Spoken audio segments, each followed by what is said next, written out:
Hey. Mm.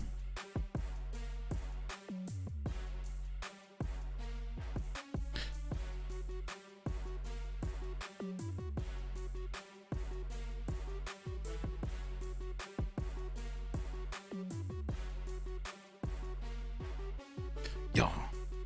Hey. Good morning, good afternoon, good evening, no matter where you're coming from. Hope you all are doing well. What's going on, everybody? How y'all doing? You ready to get this bag? Let's go. What's going on, everybody? Welcome back. Welcome back. Hope y'all are doing well. Doing well. Excited you're here. By and far, my favorite class, my favorite thing to share with you all is how to freelance. And so tonight, I'm pulling out everything I know, all of the things I've learned over 10 years of being in this game that will hopefully help you land a paid client utilizing the skills that you already have right now. You know some HTML, you know some CSS, you can get a paid client, you can start your freelancing journey. So we're going to get into all of that this evening. You know how we like to do, though. Going to start off with some questions. So the question of the day is, we saw the new trailer, new Pokemon main series game. So I got to ask you a really important question. What is the best Pokemon starter? Grass, fire, water, electric? What are you feeling? What are you feeling? Let's see it in chat. Seen a lot of fire, a little bit of water, few grass here and there, and a few folks with the electric. The new starters just got revealed. The fire starter looks a little derpy. Like, I like the water starter looks like, what is the other one? Ducklet. And then the the grass cat. I don't know. I love my grass starters, but I don't know. We'll see. Wait until the evolutions come out. No clue. I love it. I've never played Pokemon. I don't get it. I feel you. It's all right. It's cool. All right, we got a good mix. I'm always grass. I'll be grass until the day I'm done. Started off with Bulbasaur, never looked back. Alrighty, cool. Well, thank you. Before we jump in, while we let folks get in here, what questions you got for me? I was going to start off with a few questions, let folks get in here. I know folks are running home from work and things like that, so let's go ahead and get those questions in while we give folks a few seconds to get in here. What's your favorite food? Vegan pho. Sorry, 2 weeks late. Finally caught up to watch class live. Hey, welcome. Thank you, Civic. I'm still tricked by functions. That's all right. You come on Sunday. On Sunday, we're going to review a lot of HTML, a lot of CSS. We're also going to get some JavaScript review in too. So if you want to see some cool layouts and then actually use JavaScript for real, like take JavaScript and do real stuff with it, come on Sunday. We're going to go through it.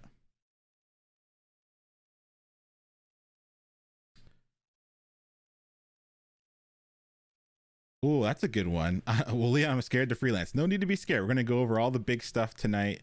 Don't worry about it. Indifferent. Hey, thank you for the gifted subs. I appreciate you. Thank you for being here. Hope you're doing well. Don't worry. We're going to make everything make a little bit of sense. You're going to have time to ask lots of questions at the end of tonight's class. So if there are things that still don't make sense, we're going to do kind of like a normal question and answer like we normally do, but at the end of class. So as we're going through all this freelancing stuff, if there's stuff that you're still scared about, things that don't make sense, we're going to have plenty of time to work on that stuff. Somebody said, what is my favorite freelancing project? Well, before I get to that, do we have enough knowledge to land a paying client? Yes. Already, you have enough information to land a paid client. So for folks that don't know, I'm going to bring this up a little bit when we get further in.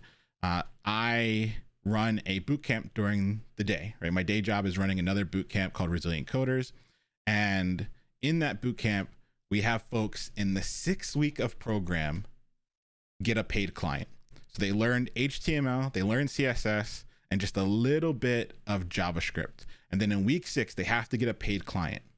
In the 5 years that I have been in charge of program for that bootcamp, we have never had someone not get a client. Let that sink in for a second.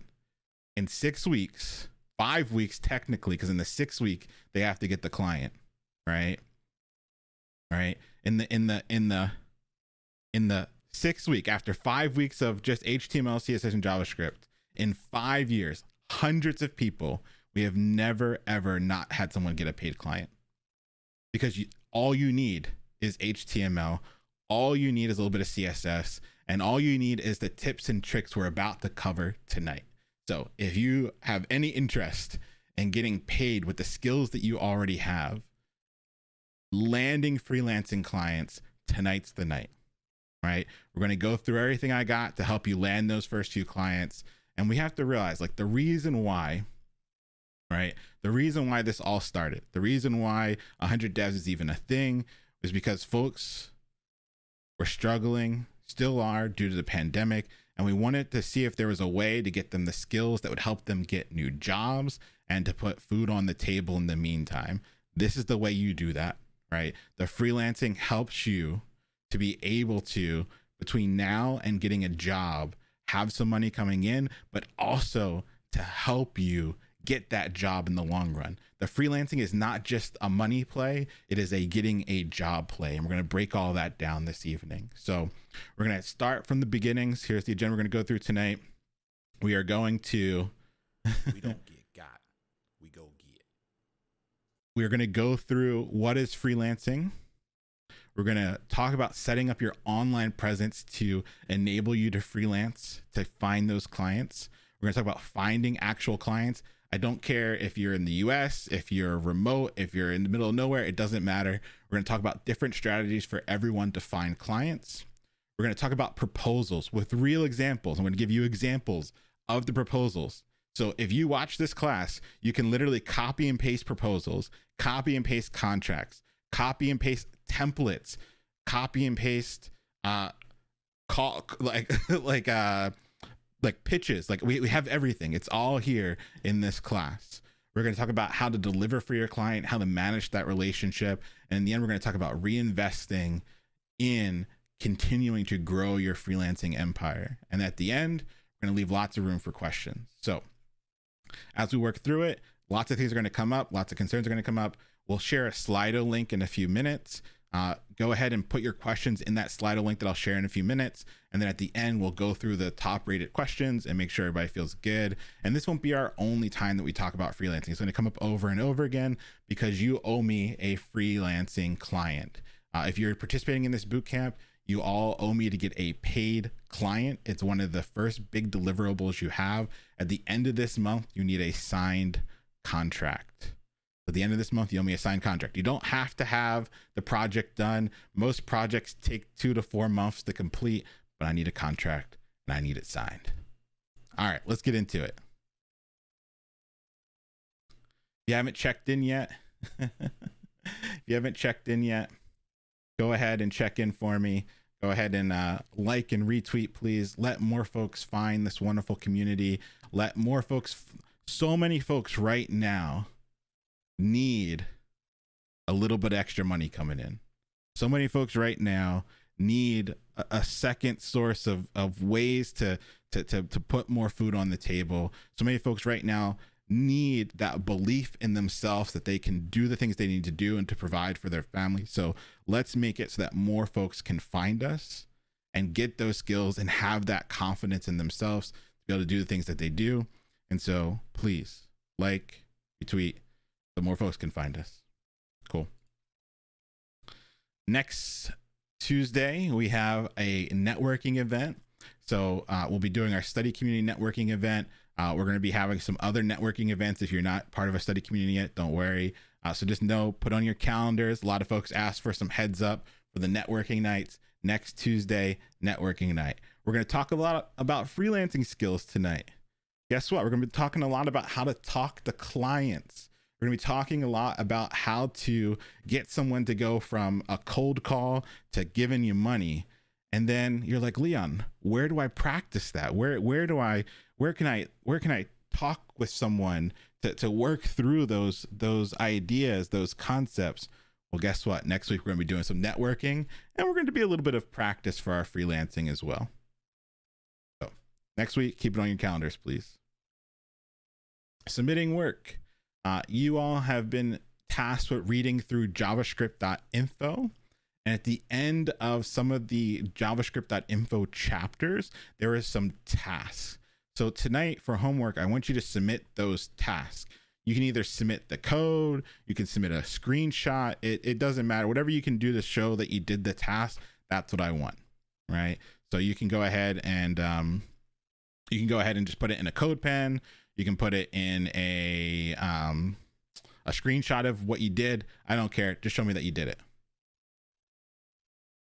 Yep, there should only been one, or technically two, but yeah. Just the one is fine. Cool.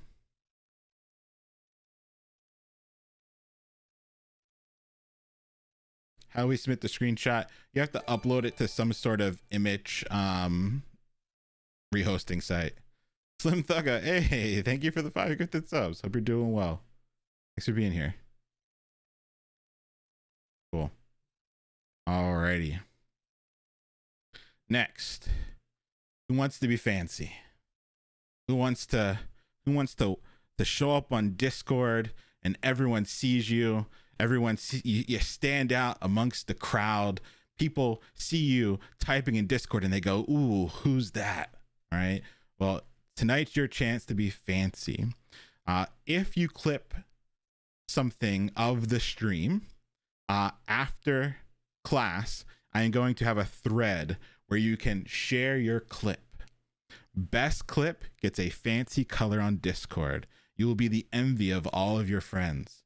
We're only doing one a stream too, one a class, right? So you're talking about, if we only have 60 classes, you'd be one of 60 out of 27,000+, right? So figure out how to clip during one of our breaks, and whoever has the best clip posted in the thread, you get the fancy color. Now, Leon, why are you doing this? It's not an engagement play. I promise you, not an engagement play.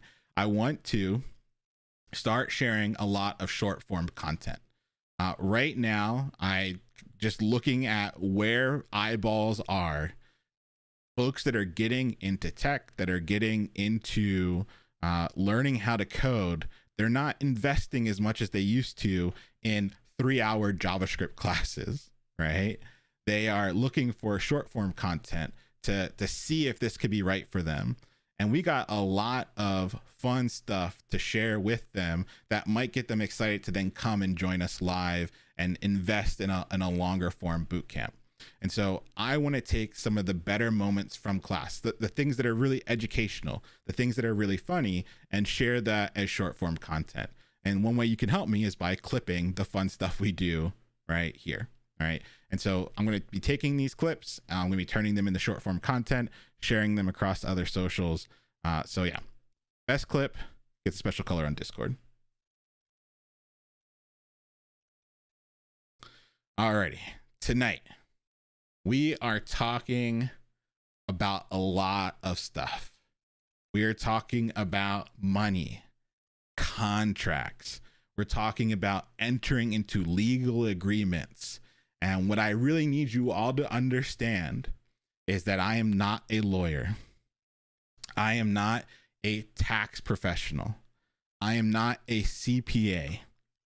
I would rate my level of kind of understanding this stuff, and where I get my major source of understanding is bird law.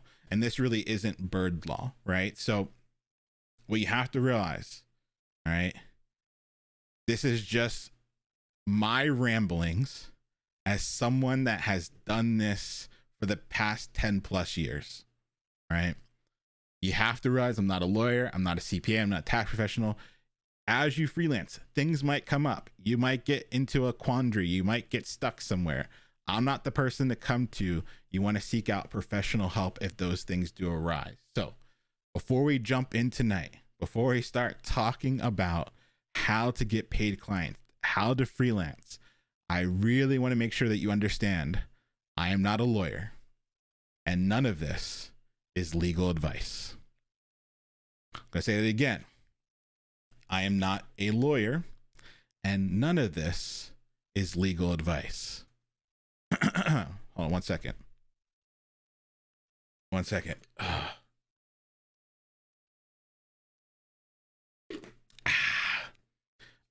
All right. I am not a lawyer, and none of this is legal advice. Some folks like it when I'm bigger. I am not a lawyer, and none of this is legal advice. Alrighty, beautiful.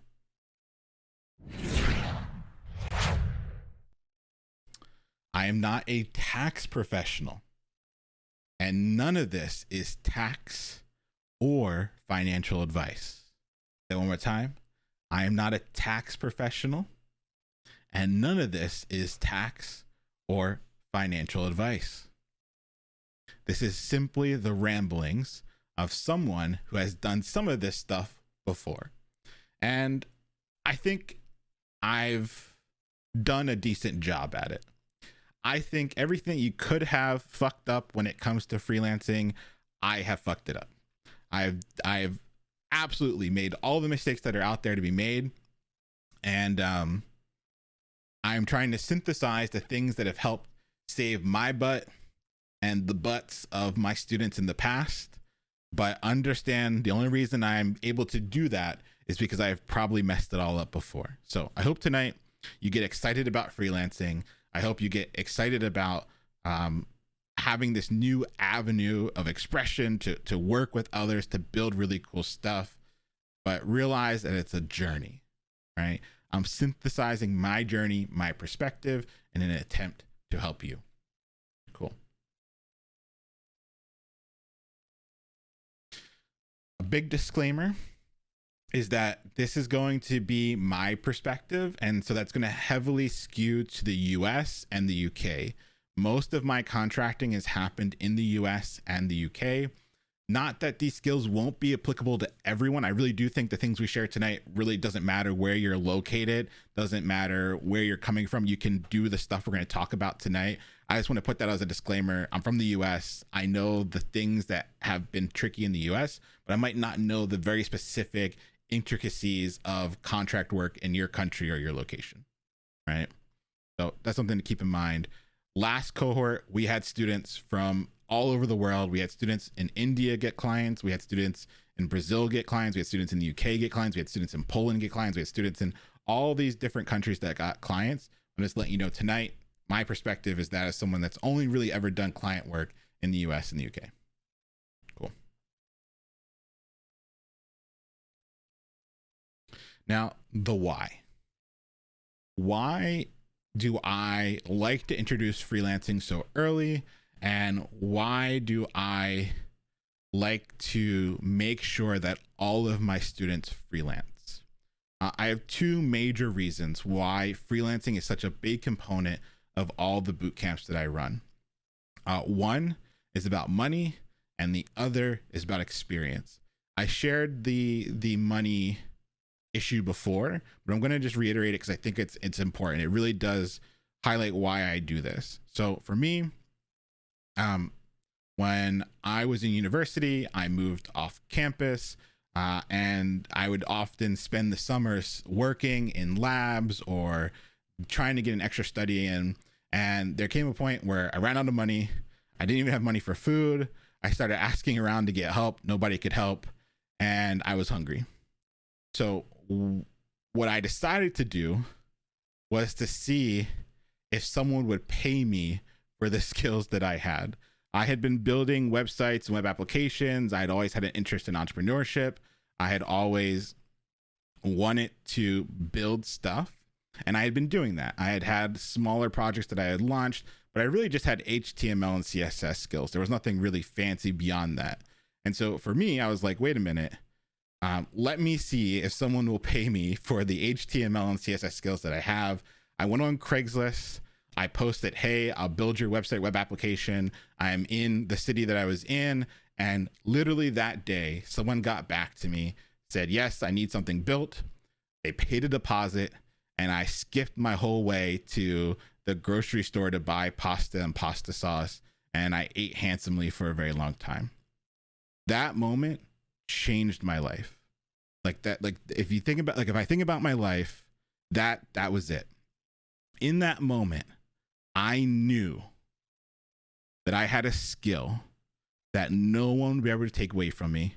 I had a skill that when I needed to turn it on, would put food on the table, would make sure that I could live my life, and it clicked. Something clicked in my brain that tech could be an equalizer. It could be a way, if I honed those skills, to not only get paid, but to have a very different life. And I had a phenomenal life since that moment, right? Went on to raise millions of dollars in venture capital. I've built some amazing companies. I've taught a lot of folks tech that have helped them get amazing jobs as well. So for me, the freelancing is something that I want for every single person that ever comes into my classroom. I want you to have that belief in yourself to be able to get the job done and get paid.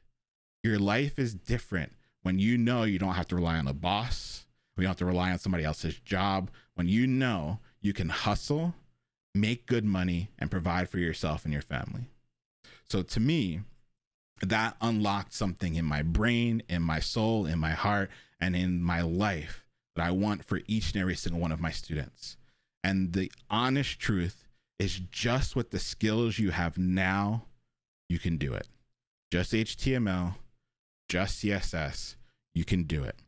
I've had hundreds of students with less skills than you have right now get amazing, high paid clients.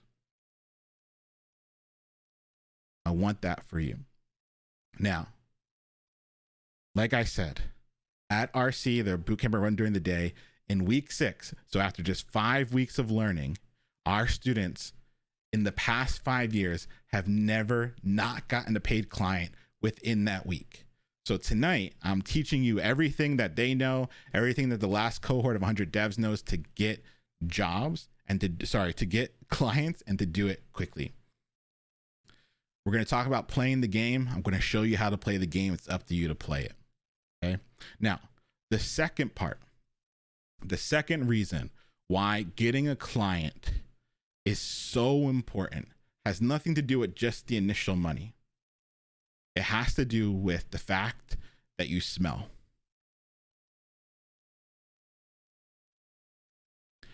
Every student coming out of a boot camp has a stench, a scent.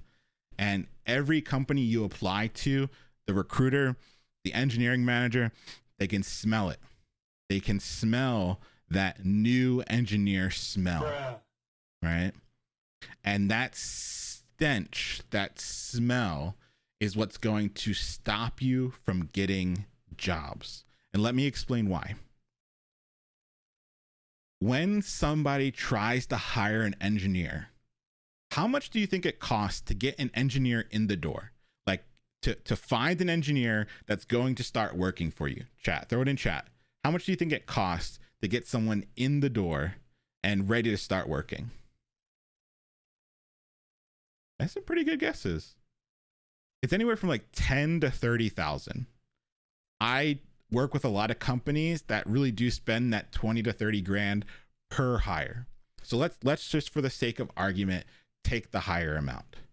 You spent 30K to get someone in the door. Because remember, it takes a lot of interviewing time. It takes a lot of recruitment time. Maybe you're paying a recruitment fee. Maybe you're paying for the advertising to get those folks in the door, right?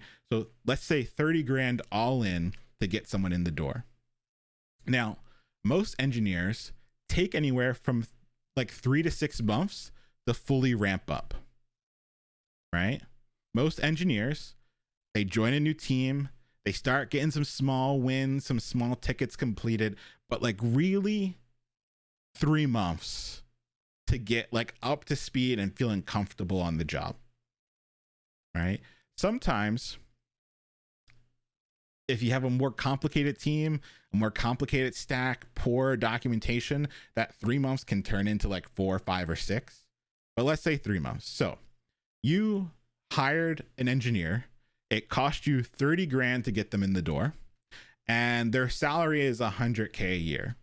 So it's going to take 30 grand to get them in the door, 30 grand to get them paid for those first 3 months, probably like another 10 grand on top of that in terms of like benefits, things like that, and maybe like another 10 grand in terms of like relocation bonuses, work from home bonuses, paying someone on staff to take them underneath their wing. Like, let's say anywhere from like 70 to 80,000 to get someone in the door, and within the first 3 months to figure out if they're a fit.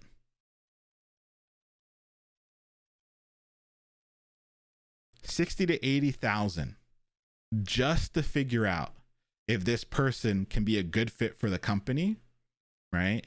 To see if they can be an engineer that'll be there for the long haul, right? And the sad thing is, if you invest all that money, they're probably going to stay there for 1 to 2 years and they're going to jump ship to another company. So it is super expensive to get engineers in the door and working. And in those first 3 months, you might not be really sure if they're fit yet, and it might take you that $60K to figure it out. So now when an engineer comes to the doorstep and they don't have anything that proves that they could be a good fit, that stench is overwhelming. That scent is a proxy for risk. All of us as entry-level engineers are way too risky to hire, right? That scent is risk. No company in their right mind can bring on an entry-level engineer and risk $60,000 on a hunch, on a few coding challenges that you did well, on maybe 1 or 2 interviews that you knocked out the park. Because even if you do that, it's still $60K on the line. So how do we get rid of this smell? How do we take a really good shower? How do we de-risk ourselves? The number one way to do it is to have someone that has already employed you. If you've already been working for someone else, the hiring managers, the recruiters see that and they go, well, it worked out with those people, so probably it'll work out with us. That's why getting your second or third job is so much easier than getting your first engineering role. Because if you've already worked for somebody else for a couple of months, a year, then that risk, that stench is gone. So freelancing is great. We get the bag, we get paid clients, but it's so much more than just the money. It's the shower. It is the getting rid of the stench. It is the de-risking of yourself so that more hiring partners, more recruiters can say with gusto that you're a good fit and you should join their company, knowing that they're not risking that $60K, right? And the more clients you have, the more clients that are willing to be references for you, the easier it is to get that first job. I'm going to show you tonight some folks, their portfolios, their contracts that took them from never having worked in tech to working at some of the biggest companies that we all know. I'm going to show you exactly what they did, how they did it, the messages that they sent, their portfolios, their Twitters. I'm going to show you everything this evening. And know that freelancing is not just about getting the bag, it's also about getting the job. That makes sense? That makes sense why freelancing is so important and why I want that for you. Cool. All right. Now,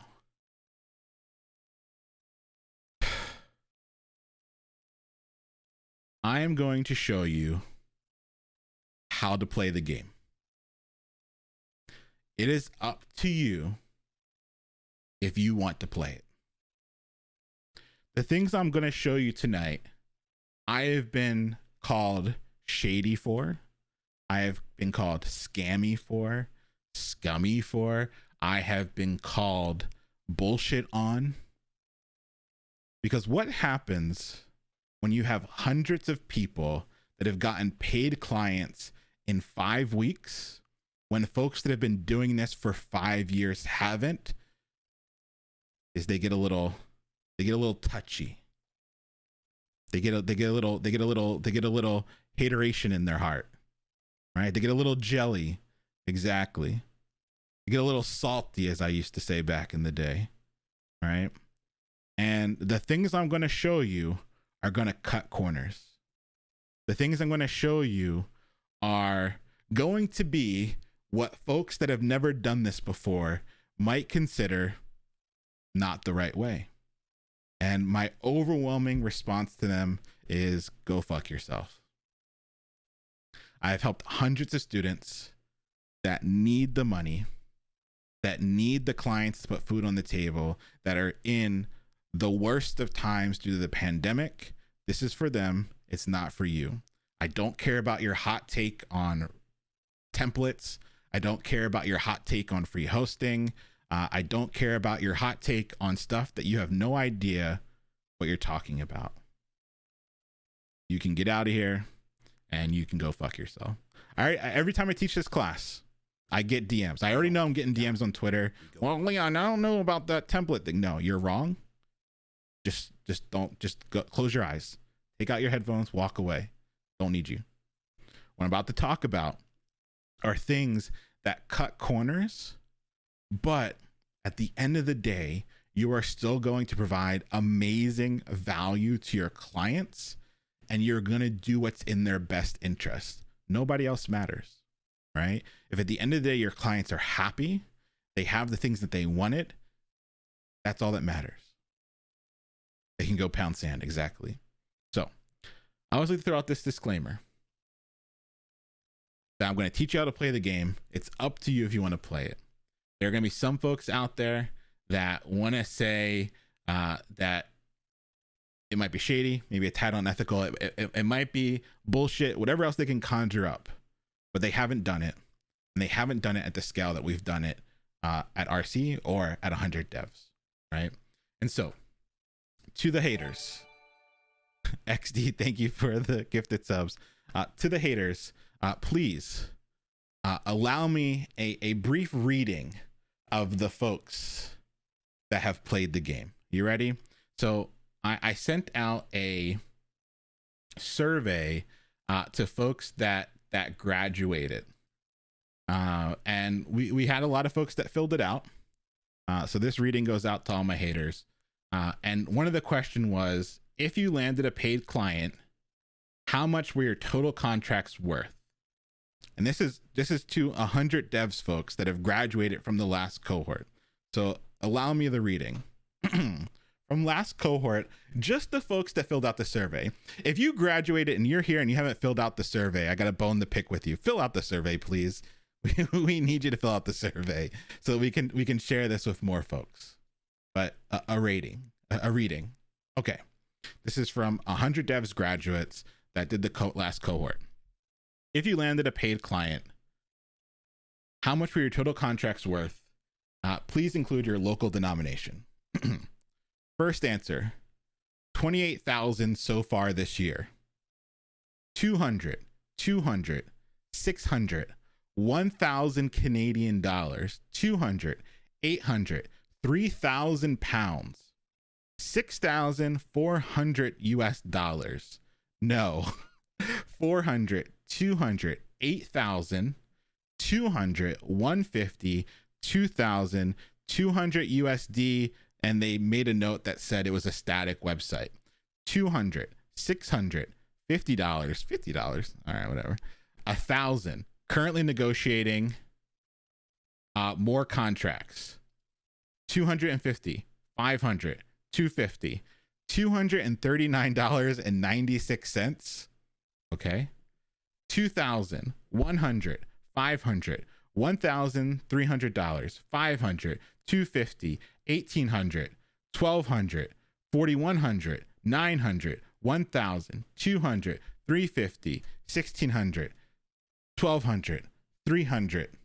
It keeps going, folks. It keeps going.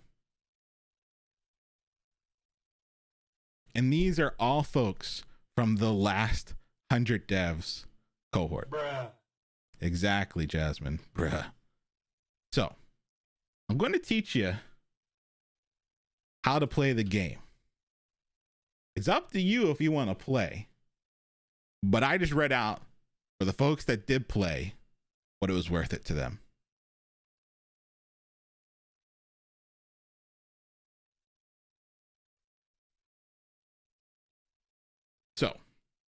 You want to do 100 devs, they said. Well, if you want to do 100 devs, here's the requirement. You owe me a paid contract by the end of this month. You don't have to have the project done. I need the signed contract. With this signed contract, the amount must be for $200 US or more. And it cannot be a close friend or family member. Doesn't mean you can't use friends or family to negotiate and get somewhere else, but $200 or more, no close friends or family members. It could be a friend from 3 years back, that the kid that sat behind you in 10th grade math class, they're fair game. No close friends, no family members, $200 US, whatever that is in your denomination. Now, there will be some folks that are not able to freelance. I'm not calling you out. I'm not talking about you. Some folks, if this would cause you harm, please don't do it. If this would violate your visa, please don't do it. If taking or entering into a contract is not something you're actually like legally able to do, please don't do this. There will be exceptions. There'll be other things to do, contributing to open source projects, working on larger project teams, things that volunteering. There'll be other things that you can do that'll get you most of the same benefits. But I'm not talking to those individuals. I'm talking about the folks that have the privilege of being able to do this. Signed contract, end of the month. It's a beautiful day. It's the first of the month. You got a full month to do it. I'm going to show you how you can do it. No close friends or family. It can be an acquaintance. Now, there's going to be a lot of questions that come up as we work through how to freelance. And so here is the Slido for the evening. You can do !ask, right? Or you can just go to slido.com and type in that number. At the end of the stream, we're going to go through the questions that are on the Slido. Please upvote the questions that you would want to be answered. Don't put just generic stuff. We're going to cover a lot of material tonight. So like, don't jump the gun and try and ask questions that we'll probably answer as we go through. But as things come up, if you have questions about them, throw them in the Slido, upvote the ones that you care to see answered. And at the end, we will answer them together. Cool. We ready? We're going to do this thing.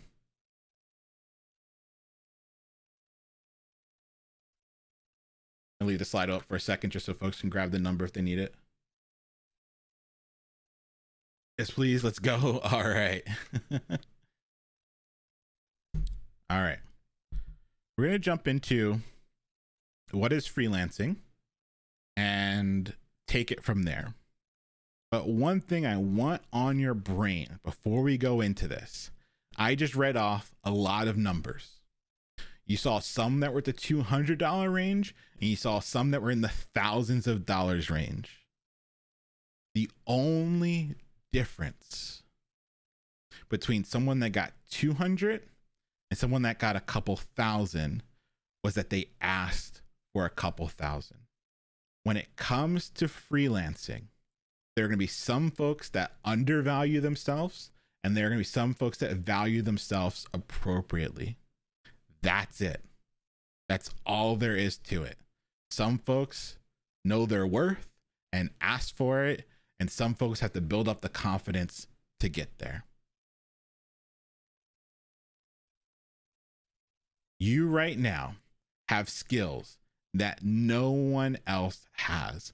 The folks that you're going to be working with to build their sites, to do this freelancing, they're not going to put in the time that you put in. You're on class 15, hundreds of hours now spent in class, outside of class, homework, reading, doing, building. No one that's running a business is going to take those 100 hours to do what you just did so they can understand what's going on in the things that they're building. Folks come to me and they say, Leon, what about Wix? What about Squarespace? What about all these things? And my question to you is, do you know how to use Squarespace? Because if you don't, and you're an engineer, then somebody that's running a business won't, and they're not going to spend the time to figure it out. So what you have to realize is that as a freelancer, what people are paying you for is not what you do, but all the things you had to learn to be able to do the things that you do. And they pay you, right, They pay you for the things that you provide business value towards, right? So remember, they're not paying you for fingers on keyboard. They're paying you for the business value that you provide and all the learning and hard work you had to do to get to where you are. Cool. So what the heck is freelancing? I love that this GIF because it highlights what freelancing really is like in the US. I think the number is 1 in 3 professionals is a freelancer, right? 36% of professionals freelance, and that's about 59 million Americans. And so what the heck is it? Freelancing means you're working as an independent person or company rather than being employed by someone else, right? So instead of being employed by a company, you're providing value or services to another company, right? And you're working independently. Now, there are a lot of other terms when it comes to freelancing, and your country might have its own terms as well. So you might have heard people referring to freelancing as self-employed, independent contractor, contract job or contract work or contract role. You might have heard the term consultant, or specifically in the US, 1099. These are all terms to mean, right? To mean, right, that you are an independent person, not being employed, but providing value to that company. Now, in the US specifically, we have 2 different terms. We have W-2 and 1099. Folks that are employed by a company, they have, at the end of the year, a form sent to them called a W-2. It shows them the salary they got paid, all the money that got taken out for taxes, right? An independent contractor at the end of the year will get a 1099, right? It's a form in the US. Each country has their own thing. So I'm just going to talk about the US for right now. But each country has like their own different way of doing it. So at the end of the year, if you're a independent contractor, you will receive a 1099 from a company that highlights how much money you made, but they do not do anything else. When you are a freelancer or an independent contractor, no taxes are withheld.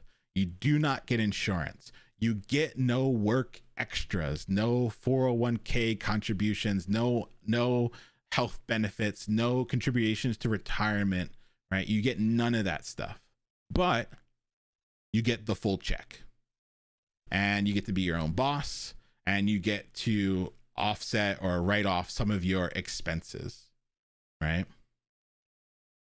And so it's something to keep in mind that when you work for someone as a W-2, you get all those taxes withheld, you get those other perks, but you're not your own boss. You're not writing off your own expenses. It's a different beast. And so I mentioned this as a huge beg that if you go this freelancing route, your taxes will not be withheld. That is on you, right? It is the first thing I must bring up to you. Remember, I'm not a lawyer. I'm not a tax professional. I'm not a CPA, but please pay your taxes. When you work as an independent contractor, when you get a 1099 at the end of the year, no taxes are withheld. What most contractors do is when they get a job, 30 to 40% of that job, they put in a savings account, right? At least 30%. Some people do 40% just to feel a little bit more safe, right? Because the company is not taking that money out for you and sending it to the government. You have to send it yourself. And if you wind up freelancing a lot, you're eventually going to be paying your taxes quarterly in the US. So remember, if you are freelancing, if you are contracting, if you are 1099, whatever you want to call it, where you are doing work for another company but are not currently employed by that company, you must set aside some money for your taxes. Cool. 30-40% is what most folks do. Alrighty. Now, tonight, we're going to talk through all the big things when it comes to getting a client. We're going to talk about building our online persona, and I'm going to show you some examples. We're going to talk through how to find clients. We're going to talk through the proposals that you're going to send to those clients. We're going to talk about the contracts that you're going to send to those clients. We're talking about how to close a client. Like you've got somebody on the hook. How do you seal the deal? We're going to talk about delivering that value and then reinvesting and building your empire. Yeah. So lots of stuff to get into tonight. Lots of fun stuff to kind of dip our toes into. And what you're going to realize, right, is that it takes a little while to get the momentum going. So a lot of this is setting ourselves up to win. A lot of this stuff has to simmer before you can start to generate leads. And a lot of things we're going to talk through tonight, we're going to get to in more detail, even as the cohort goes on. Cool. Aiko, yep, always saved. Alrighty.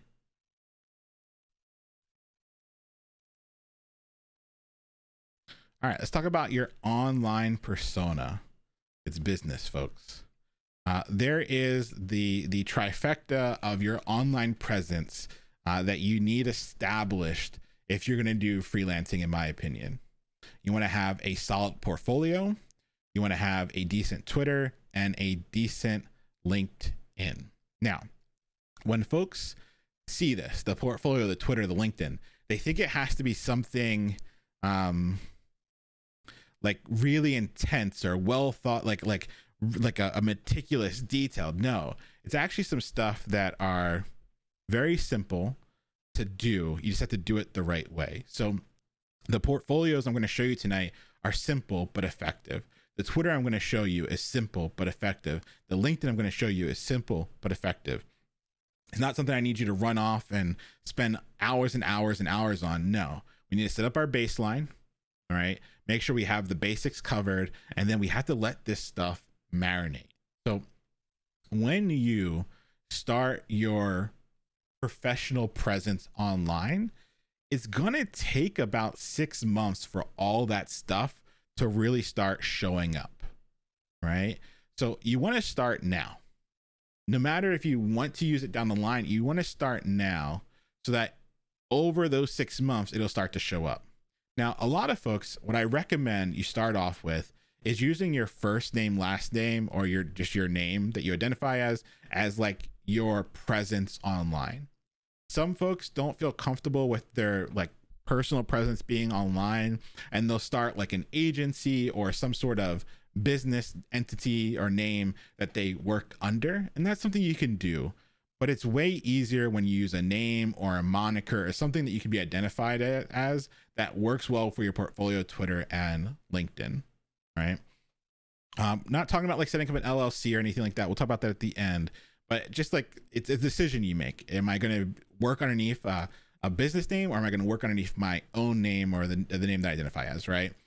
The benefit of working underneath your name is that it's easier to be found. It is easier to enter into contracts. It's easier to kind of get a few leads, but it's a decision that you'll make.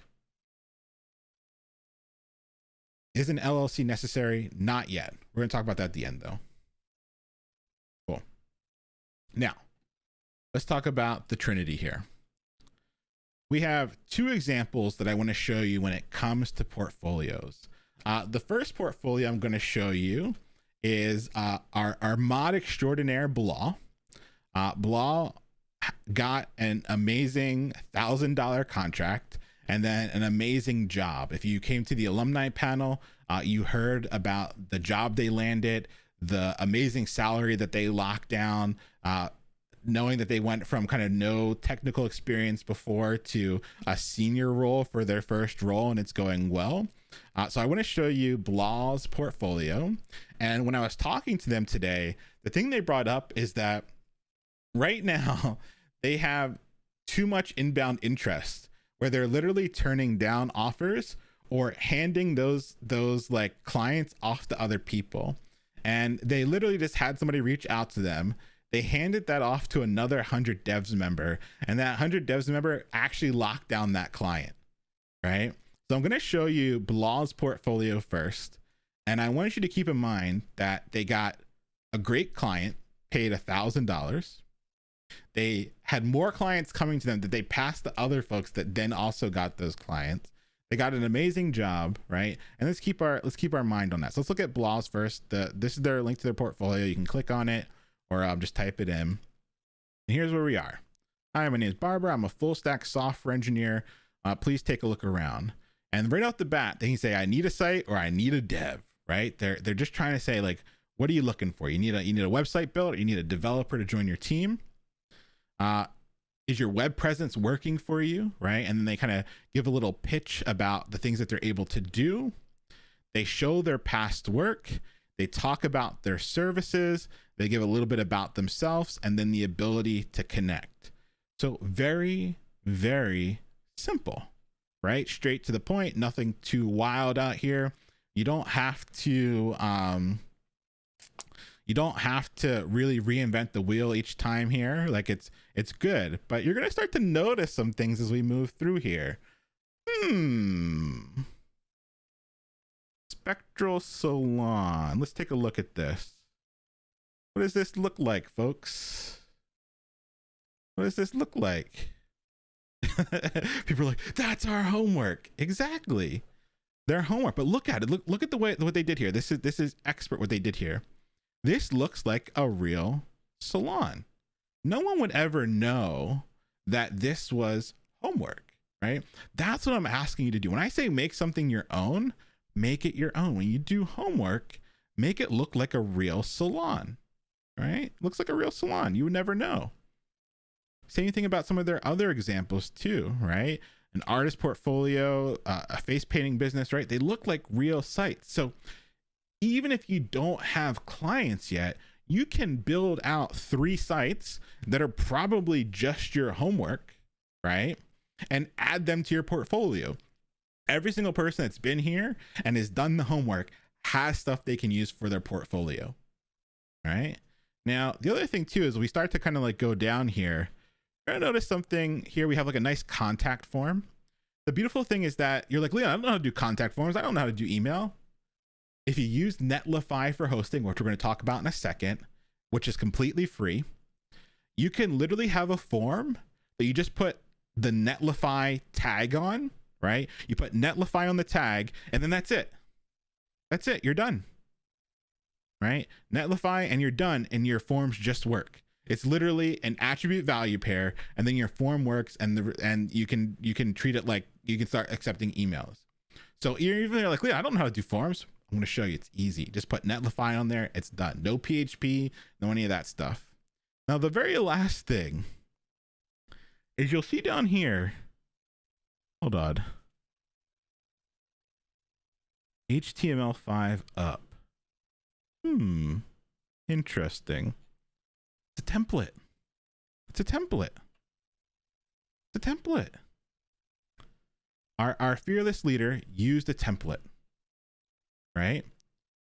They did not code this from scratch.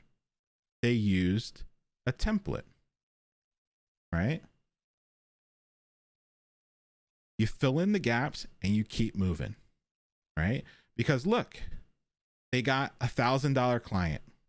They had so many people coming to them that they literally had to hand off clients to other people. They got an amazing 6-figure job, and they did it with a template. All right, let's take a look. Next person. So this is Sean. Sean was one of my students at RC, and now they've been a tireless mentor at 100 devs. And so I wanted to keep theirs on there.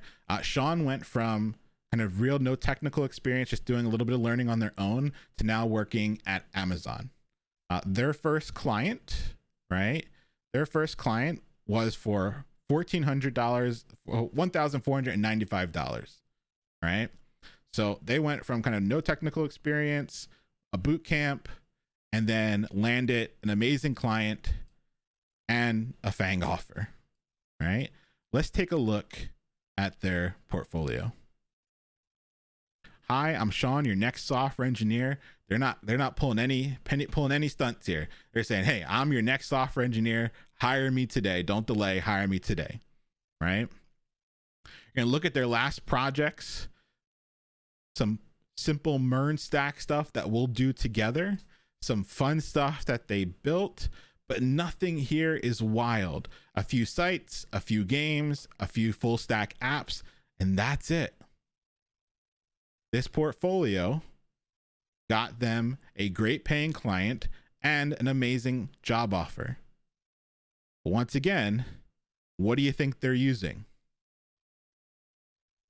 Template. They're using a template, right? Don't waste your time. So many folks, when they first think about freelancing, think they have to do all this crap. They think they have to have an original design. They think that they have to set up an LLC. They think they have to buy a domain. They think they have to have a business entity. They think they have to do all this, spending all this money to get started. You can freelance for 100% free. If you're spending any money before somebody pays you, you have fucked up. If you have paid any money at all, I don't care about hosting, I don't care about domains, anything. If you've paid any money, you have messed up. That first contract you lock down, you take that deposit and you can use it to do whatever the heck you want. All right? But let's look. My favorite thing about this, it's changed now. It's changed now. Now they're making the big bucks at Amazon, right? So it's changed. But look at their original link to their portfolio. Let's look at this. seancharles.netlify.app.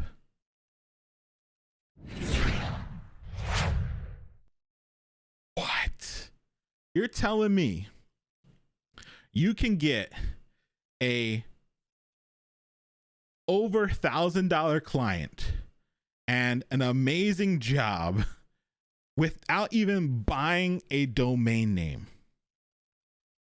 If you're hosting your stuff on Netlify, not only is it free to host it on Netlify, but you can get this lovely netlify.app and nobody cares.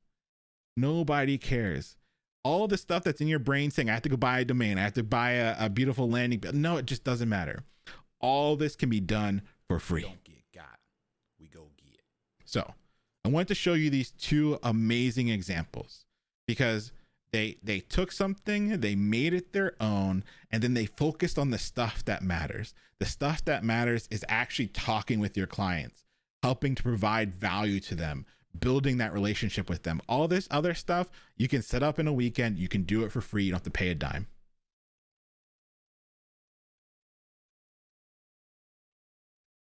All right. We're at the top of the hour. I want us to take our break, and then I'm going to tell you the thing that people hate when I share. All right, I'm going to do it, and they hate it when I share it, so we're going to come back to that. Let's go and take our break.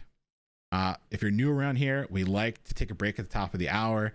We're in this for the long haul. We're in this to be software engineers for the rest of our career. We want to make sure that if you're able, we're getting up, we're moving around, we're hydrating, we're letting our eyes focus on something in the distance, and we'll be back in 5 minutes. So let's go ahead and put 5 minutes on. We're going to keep looking at some beautiful stuff when we get back. More tips, more tricks. But the big thing takeaway here, folks, you can start freelancing 100% for free. You don't have to pay a dime to do this.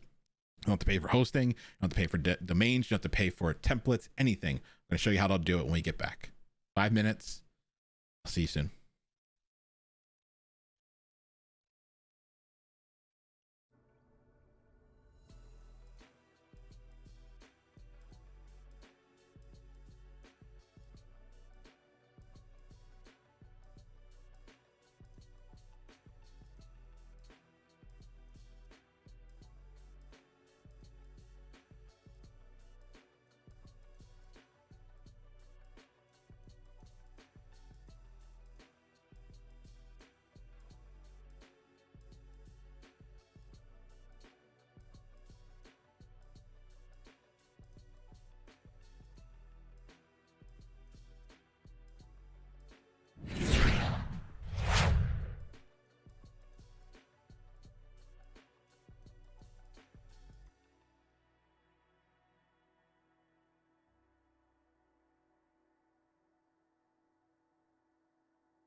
Forgot to run ads.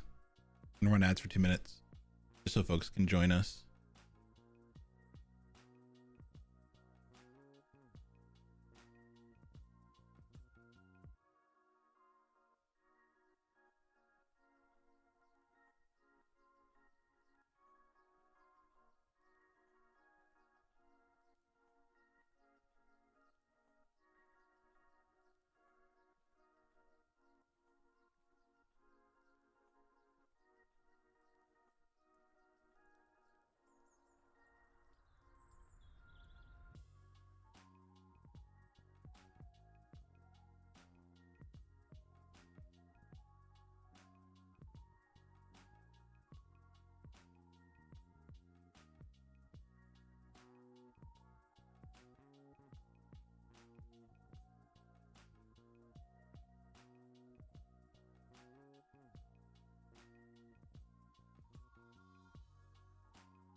Yeah, 9 seconds left on the ads.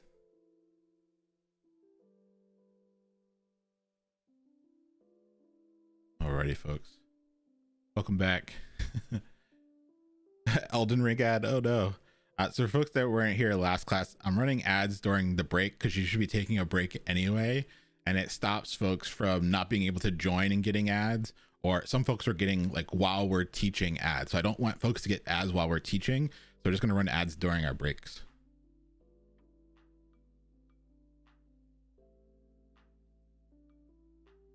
So I'm always a grass type starter.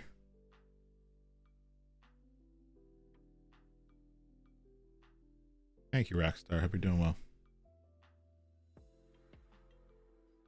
Am I required to run ads? No, I'm not. It's like not part of my agreement, but Twitch will just run them anyway. And so folks were getting them while we were teaching, and that can't happen.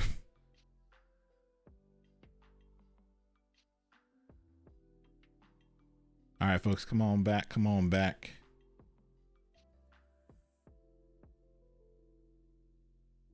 Let's do this thing. Alrighty, so chill the music. Alrighty, so we talked about two portfolios. I gave you two examples of folks that there's no technical experience before a boot camp, right? Just a little bit of learning on their own. Went from building out a portfolio that got them over $1,000 each, and also both 6-figure jobs, right? So those portfolio examples, I'm going to show you where you can get similar templates in a second. The next thing I want to show you are Twitters. There's two people that I think that have done Twitter really well that I want to highlight. One is Naya, who was one of my RC students and now has been a fantastic mentor for 100 devs. They did a T-spill last cohort where they shared everything that they did. They are the person that has gotten the like highest paid client I've ever seen out the gate. And so they shared all the details of how they landed a $70,000 client. What? First client right out the gate. So I wanted to highlight them again because they destroyed the game. And so they did two things that I really loved. Their Twitter changes every once in a while, like what they share on their Twitter. But I love their sayings. Whenever you look at their Twitter, they do something really well. So the original one they had was your inclusive tech leader, founder, and CTO of Afros and AI. So they branded their agency as Afros and AI. They labeled themselves software engineer and Black Tech Twitter as like their hashtag of choice, right? When you come to their Twitter, that's what you see. That's what you think they are. Like that, like even if you have no idea who Naya is, you see that and you're like boss mode, right? Same thing. They're and earlier when they had with software engineer, abolition, community builder, right? They put the things in there they care about, right? Even now they changed their Twitter to Earth and Code. It's the same thing. They talk their talk, they show their strength. And I bring this up. Return of the Z, hey, thank you. I bring this up because the way you describe yourself, the way you talk about yourself is what people are going to believe about you, right? Now, Naya can talk the talk and walk the walk, right? But so many folks I see when they start their freelancing journey still have aspiring in their Twitter bio. I'm an aspiring software engineer. They have a junior in their title, right? No one wants to hire an aspiring software engineer. No one wants to hire a junior software engineer. You're a software engineer. If you have aspiring, if you have junior, take it out of your title now. No one's going to hire you with that in your title. Talk your talk and then walk that walk, right? So definitely give Naya a follow. They're an amazing developer. And they're a really good example of how to, through hard work and really good community building, will amazing clients and amazing contracts. Cool. The other person, we can't talk about somebody that's amazing and able to build great relationships and land amazing clients without talking about Sam. So Sam is 100 Devs alumni. They're now a developer advocate at Material UI, and they share some of the best, right? Some of the best information on how to freelance, how to get clients.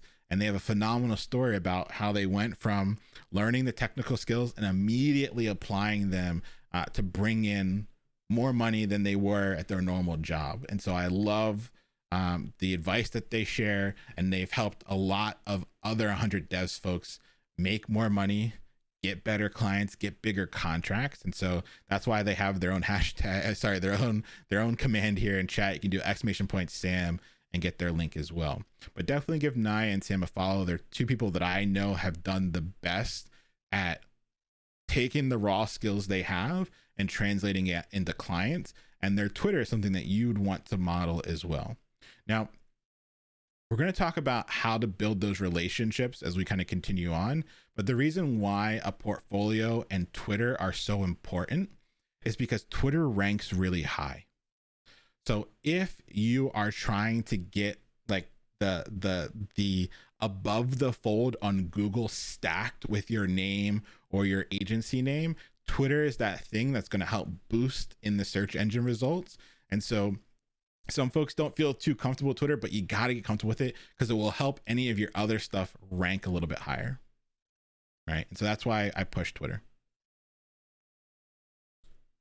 Cool. Last is LinkedIn.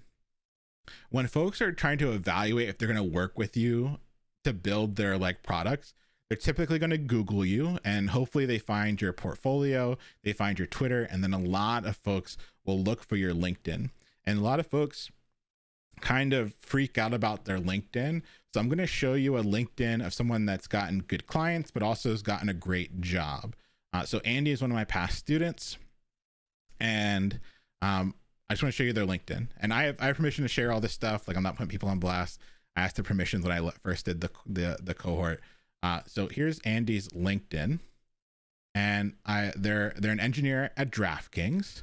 And I want to show just kind of their basic activity. They have their experience as an associate software engineer.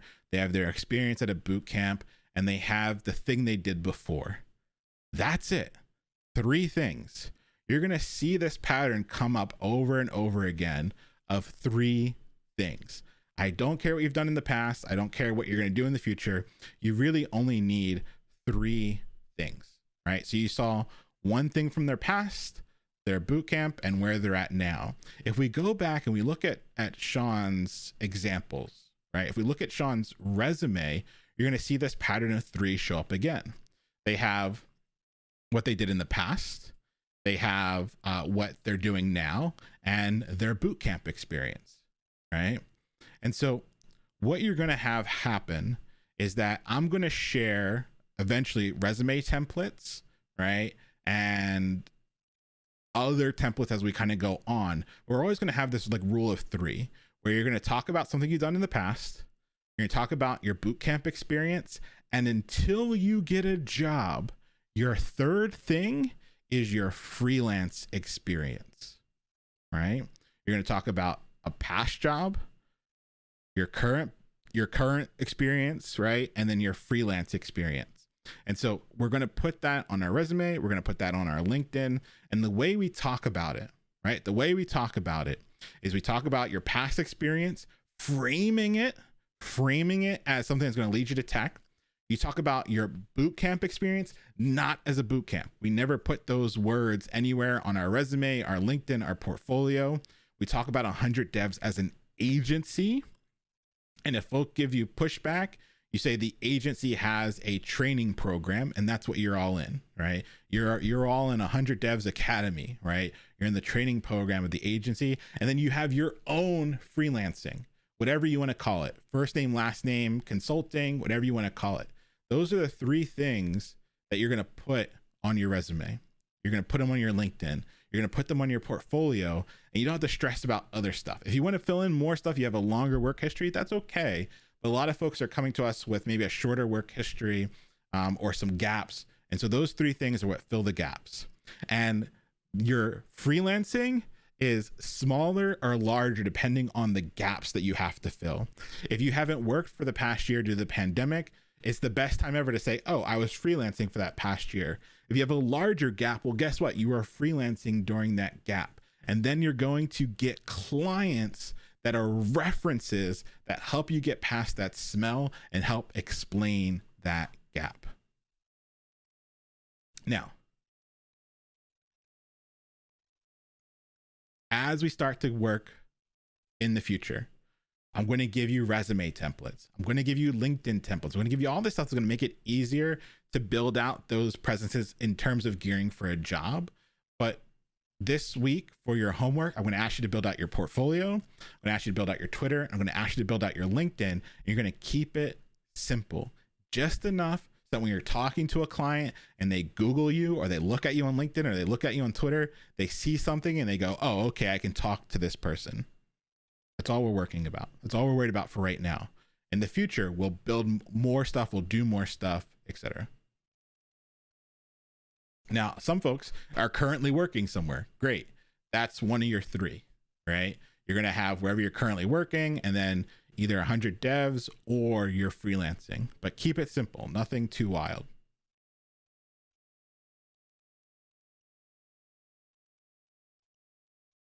Cool. Now, the thing that I get the most hate for, the thing that I know I got a DM already for, like, I just whenever I talk about this, especially we got so many people here, I just know I'm gonna have a DM about it, and there's gonna be some person that's gonna be like, well, I don't know about this. Go fuck yourself. All right, so here you go. Are you a developer? True. Are you a designer? Probably not. Some of you are though, right? So if you're a designer equals true, then you should go ahead and design your portfolio. But if you're not a designer, or designer is set to false, you should use a template. Okay. So are you a designer? If so, go ahead and design the portfolio of your dreams. But if you're not a designer, get over it, use a template. And here's the other thing too. If you're not a designer and you're working for a client, use a template for your clients. Hold on, I gotta get bigger. If you are not a designer, use a template for yourself and use a template for your clients. Remember, your job is to provide value to your clients. They are going to appreciate the cost savings that you provide to them by using a template. If they had to pay for a designer to design something and then for you to build it, that costs real money. So by using a template, they wind up with something very professional, something that helps them accomplish their business goals. It saves them money, and it's easier for you. That is a win, win, win. Cool. We all agree. All right. Can we tell them that? That's up to you. Some folks come off the cuff. I use templates. It saves you money. Some folks don't tell their clients they use templates, and that's kind of up to you. That's your move. That's what I said. I'm going to show you how to play the game. It's up to you how you want to play it and how you want to play it. Some folks don't snitch on themselves. Some folks snitch on themselves. It's up to you. How smooth of a talker are you? Will your client care? Will your client even know what the heck you're talking about? Right? Can I share something that I'm allowed to tell you? Flawless client wanted a Wix website. Let's sink in for a second. $1,000 client wanted it done on Wix. All right. You want it done on Wix? I'm happy to do it. Do you know how to use Wix? The client will say, no, great. I will build you the site of your dreams on Wix. It's going to cost $1,000. Right? That's it. That's how the conversation went. Right? Remember, it's about the value you provide, not the tools you use. Alrighty. Now, I've shown some templates. The place I like to start with templates, right? The place I want to start with templates is HTML5 Up. They're completely free, and from what I could find, they're just not shady. A lot of these places where you download free templates, it's always weird stuff, weird ads. I don't know. It's a hot mess. But HTML5 Up, from what I can see and what I've used, are pretty good templates, just regular HTML, nothing more wild than HTML and CSS, right? Completely free to use and no shady stuff. And you'll notice as you look through HTML5 Up, I think we broke it. Oh, great. As you look through it, you'll start to notice some stuff. Wait a minute. This editorial template, that looks pretty similar. And if we keep scrolling, let's see. Where's the other? Oh, this photon template looks kind of similar. I don't know. We gave it the old 100 devs hug of death. That's all right. It'll come back up when we're done. All right. So HTML5 Up, completely free, easy to use, free to download, has helped lots of folks get high paying clients. Why would you use anything else? Right? Why would you use anything else? Well, after you get your first client, right? After you get your first client, you want to reinvest, right? You want to reinvest. And so after your first client, you might move on to some more advanced templates that are a little bit closer to the niche or the job that you're trying to do. And you might look at things like Wrap Bootstrap or Theme Forest. These are like pretty popular places to get templates. There are so many other places to get templates, but the idea here is you don't do this on your first rodeo, right? After you get some money coming in the door, you can always upgrade. But the idea here is that you can do it for free. Cool. Hosting, you can do it for free. Netlify.com/drop is the easiest hosting you will ever find. You literally take your folder and drag it to the browser window, and it is hosted. You can then change the domain to whatever you want it to be at netlify.app, right? 100% free. I have so many clients, and I know so many of my students have their clients solely on Netlify entirely for free, because for most of the clients you're working with early on, you're talking more like mom and pop businesses, lower traffic, where it just doesn't matter, right? How much traffic they're going to get. They're just not going to get a lot, right? And so Netlify is completely free. You get a Netlify app if you want. And then if they want to get a domain, you charge them for it. Like you put that in part of your proposal, right? This works everywhere. Yeah. It should work for pretty much everyone. It's completely free hosting. It's super easy to host stuff. You literally drag your folder into the browser and it's hosted. That's it. You're done. Right? So you don't have to worry about hosting. You don't have to worry about templates. It's all free. Cool. How is it free? How do they make a profit? Well, it's very cheap to host static sites. And by static, we just mean like HTML, CSS, and a little bit of JavaScript. Now that's kind of trivial to host. It's very little money, but they want you to integrate Netlify as your development tool, right? So now that I build bigger sites with beefier front ends, I still use Netlify. I got. They hooked me with free stuff that I use for myself and all my clients. But as I want more featureful stuff, I want bigger stuff, I want other stuff, then you pay a little bit, right? But the idea here is that you don't have to pay out the gate. It just works. It's free. It's easy to use. Yeah. But it's not, but it's very like, I don't want to like say that and people are like, oh, like I'm going to, no, it's just that there are other services that they provide. And once you're already in the ecosystem, it's just easy to use those other services too. Yeah. Juicy said, do we need to write server side stuff for these basic websites? That's up to you and your client. A lot of the first clients you'll probably work with won't have back ends. And if you do get with a client that wants a back end, we're going to talk about how to handle that in a bit.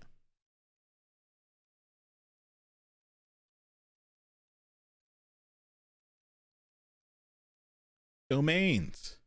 I showed you someone that got an amazing high paying client, a job at a FANG company, and they just use netlify.app. So you don't need anything other than netlify.app for yourself. A lot of times your clients will want to put their site on their own domain, right?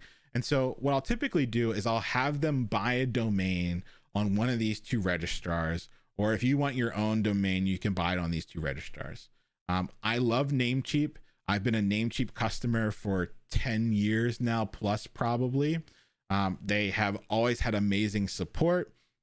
Whenever something's been a problem, they have helped me. They've gone out of their way. They do the most, right? They do the most in the best way possible, and they've just been a phenomenal host, right? So a phenomenal domain host provider, right? And so for me, I use Namecheap for all my domains. Now, sometimes Namecheap doesn't have like the special TLDs, like the really weird endings, like not .com, .org, but like the weird ones. And when I want a weird one that Namecheap doesn't have, I use I want my name, right? So Namecheap and I want my name are pretty much what I use for all my domains. You don't have to really look anywhere else. I love Namecheap. An interesting anecdote for right now, like 70% of their employees are from Ukraine. And so right now they're getting a lot of like Namecheap is doing right by their employees, which I always love to see. And so if you're interested in supporting a company that employs Ukrainians, like that's just another value add for Namecheap right now. Cool. Particus, hey, thank you for the hydration. Cheers to you.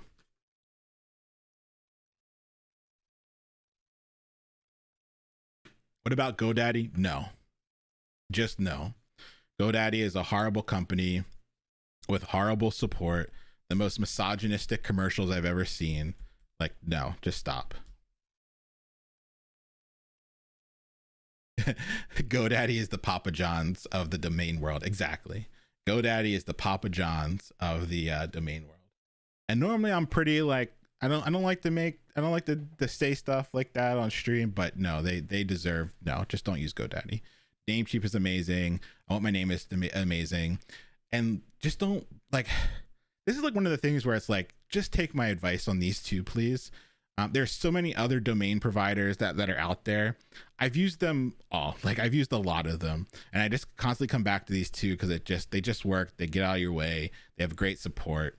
A lot of the other domains are kind of owned by like 2 or 3 big companies. And so even if you think like they're separate, they're not. Namecheap is now kind of part of one of those, but yeah, just don't go. You won't go wrong using these two. Cool. And none of these are like, just to put out there, none of these links are like scammy. Like, none of these are like referral links or anything like that. Like, I would never use those without I would just never use those. So these are just like my actual opinions. There's no like referral link or anything happening there. Cool. All right. So now we've talked about how to set up your online presence. You now have a decent portfolio that's using a domain for free, hosting for free, templates for free. You set up a Twitter that has a great intro that explains that you are a software engineer, not aspiring, not junior. You got rid of all that stuff during the break. And you have a LinkedIn that's just simple. You're keeping it to 3 things. So that way, all that stuff can start to marinate, right? All that stuff can start to marinate. And when folks eventually look for you online, they find those things. So now we're going to talk about finding clients. And this is the part where folks get a little scared, a little shooketh. But it's not wild. I'm going to give you a process that has worked for all of my students, and we're going to go through it together. Cool. When you're looking for clients, right? Start close. Start close. Tell your friends, tell your family, and post on social media. All your social medias. Even if you got to dust off the Facebook and post for the first time in 3 years, put everything out there. You will be surprised when you talk to your friends that somebody from your 3rd grade soccer team, they now run a barbershop and they need a website, right? Tell your family. You never know your brothers, cousins, uncles, best friends twice removed. They're starting a new coffee company and they need a new website. The more you put out there to your friends and your family and honestly explain to them what you do. Hey, I'm a software engineer. I build websites and web applications for different clients. If you ever know someone that needs a website or web application, send them my way. It's that simple. But tell all your friends, tell all your family. You will be surprised who comes out of the woodwork to say, oh, I heard from so-and-so that you do websites or web applications. I need help, right? Put it on your Zanga, put it on your aim away message. Exactly. Whatever you got, put it out there. Right. By telling your friends and family, you will be surprised. I say this every single time I teach this class, and I get all these messages. Leon, somebody twice removed from church's best friend's brother, they want me to build something and they get the client. So please tell your friends, tell your family, and then share it on the social media that you have, and you will be surprised what comes to you. That's the first place you're going to get clients, right? Now, the next thing you want to start doing is going local, right? All of you are networking locally, right? The idea is that you try going local first, and then if local's not the bee's knees, you go to the closest metro area. It's the same thing for freelancing. The being local is the biggest advantage you will ever have when it comes to freelancing. We're going to talk about ways for folks that live in the middle of nowhere, that don't have a local area to network with or to get clients from. We're going to talk about how to do that. But you have to understand, for folks that do have the ability to be local, that is your biggest advantage. And so you want to make sure that as you are networking, you are introducing yourself appropriately. When you're going to these meetups, you're going to these events, right? And you introduce yourself, you say, hey, I am so-and-so. I am a software engineer and I build websites and web applications for clients and then you say wherever you're from. So I would say, hi, I'm Leon. I'm a software engineer. I build websites and web applications for clients in the LA area. I do that to every single person I meet. Southpaw said, what if I don't want my current employer to know we are doing this? Don't tell them. They don't know what meetups you're going to. They don't know where you're going. You might have to be a little bit safer on your social media, but that's up to you. I'm going to show you how to play the game. Remember, it's up to you if you want to play it and how you're going to play it. Right?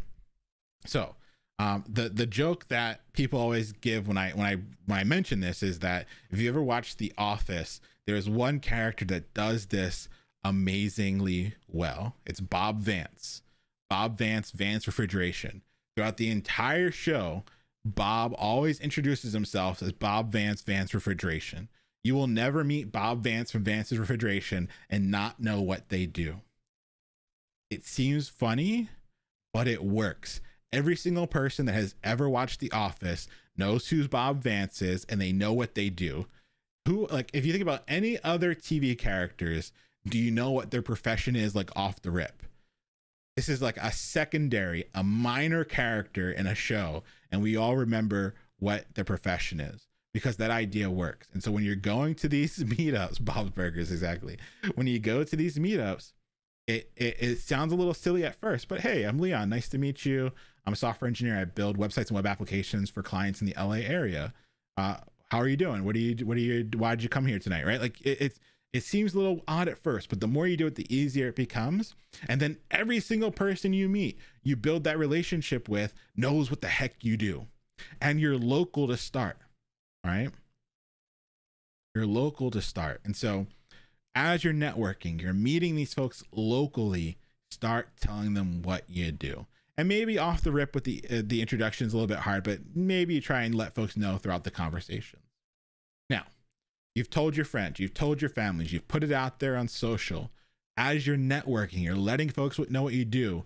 That's like how like 70% of my students get clients. Like off the rip, 70% friends, family, social media, and networking. That's like 70% of how folks get clients. It just works, right? Next is listings. Using local listings. So local listings are things like Craigslist, Facebook Marketplace, Facebook groups, Nextdoor, your local chamber of commerce, right? Any of these places that are local. Now, a lot of them are crap. Like a lot of them just don't work, or there's a lot of weird stuff that happens on them. But a lot of my students still get amazing clients. Heck, I even get amazing clients from things like Craigslist. Like you're like, what? It's not going to be your main vertical. It's not going to be the main way you get clients, but it's worth it to check once a week and to post once a week if you're able that, hey, I'm a local software engineer. You put it in big, bright letters. I am local. I will meet you at, and you insert the famous hot dog site. I would love to talk to you about your web development needs, right? Remember, the local thing is your shtick. When folks are putting stuff on these listings or putting it out there, they're going to get inundated with like hundreds of messages of folks that are not local. You have to infuse the localness in the way you talk, the lingo that you use, and the messages that you send, right? So if you are talking to someone, you say like, hey, I'm a local to Nashville. Let's go to this wonderful hot dog site and talk about your project, right? You got to infuse that locality to help you stand out. We're going to talk about other folks that are not local. We're going to talk about that in a second. But local is your value add. It is the thing that'll help you stand out from the onslaught of other folks that are reaching out on these listings. Now, you've done friends, you've done family, you've done social, you've told every single person you've been networking with. Remember, you're networking every week. You owe me 3 network connections and 2 coffee chats a week. That's a lot of folks that now know you are a freelancer. And it compounds. The more you network, the more people that know, the more people that are willing to come your way. You're now putting out on all these listings. You're talking to folks on Facebook Marketplace. You're talking in Facebook groups that are local to you. You're doing all these things. You now have like a strong base. The next step is to talk to places that you know, right? The places that you go to, right?